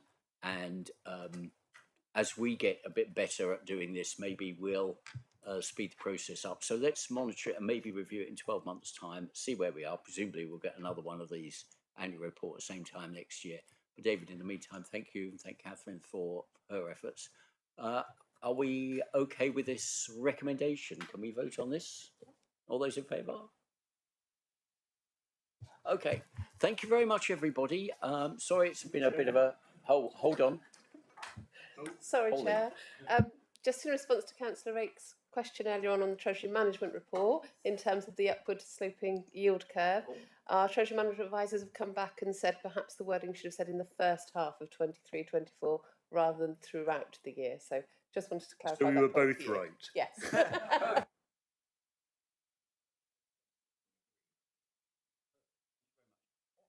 Perfect. I should have had the microphone. Perfect. Thank you very much, Pauline, for coming back with that. Thank you for your patience. I think lunch is served.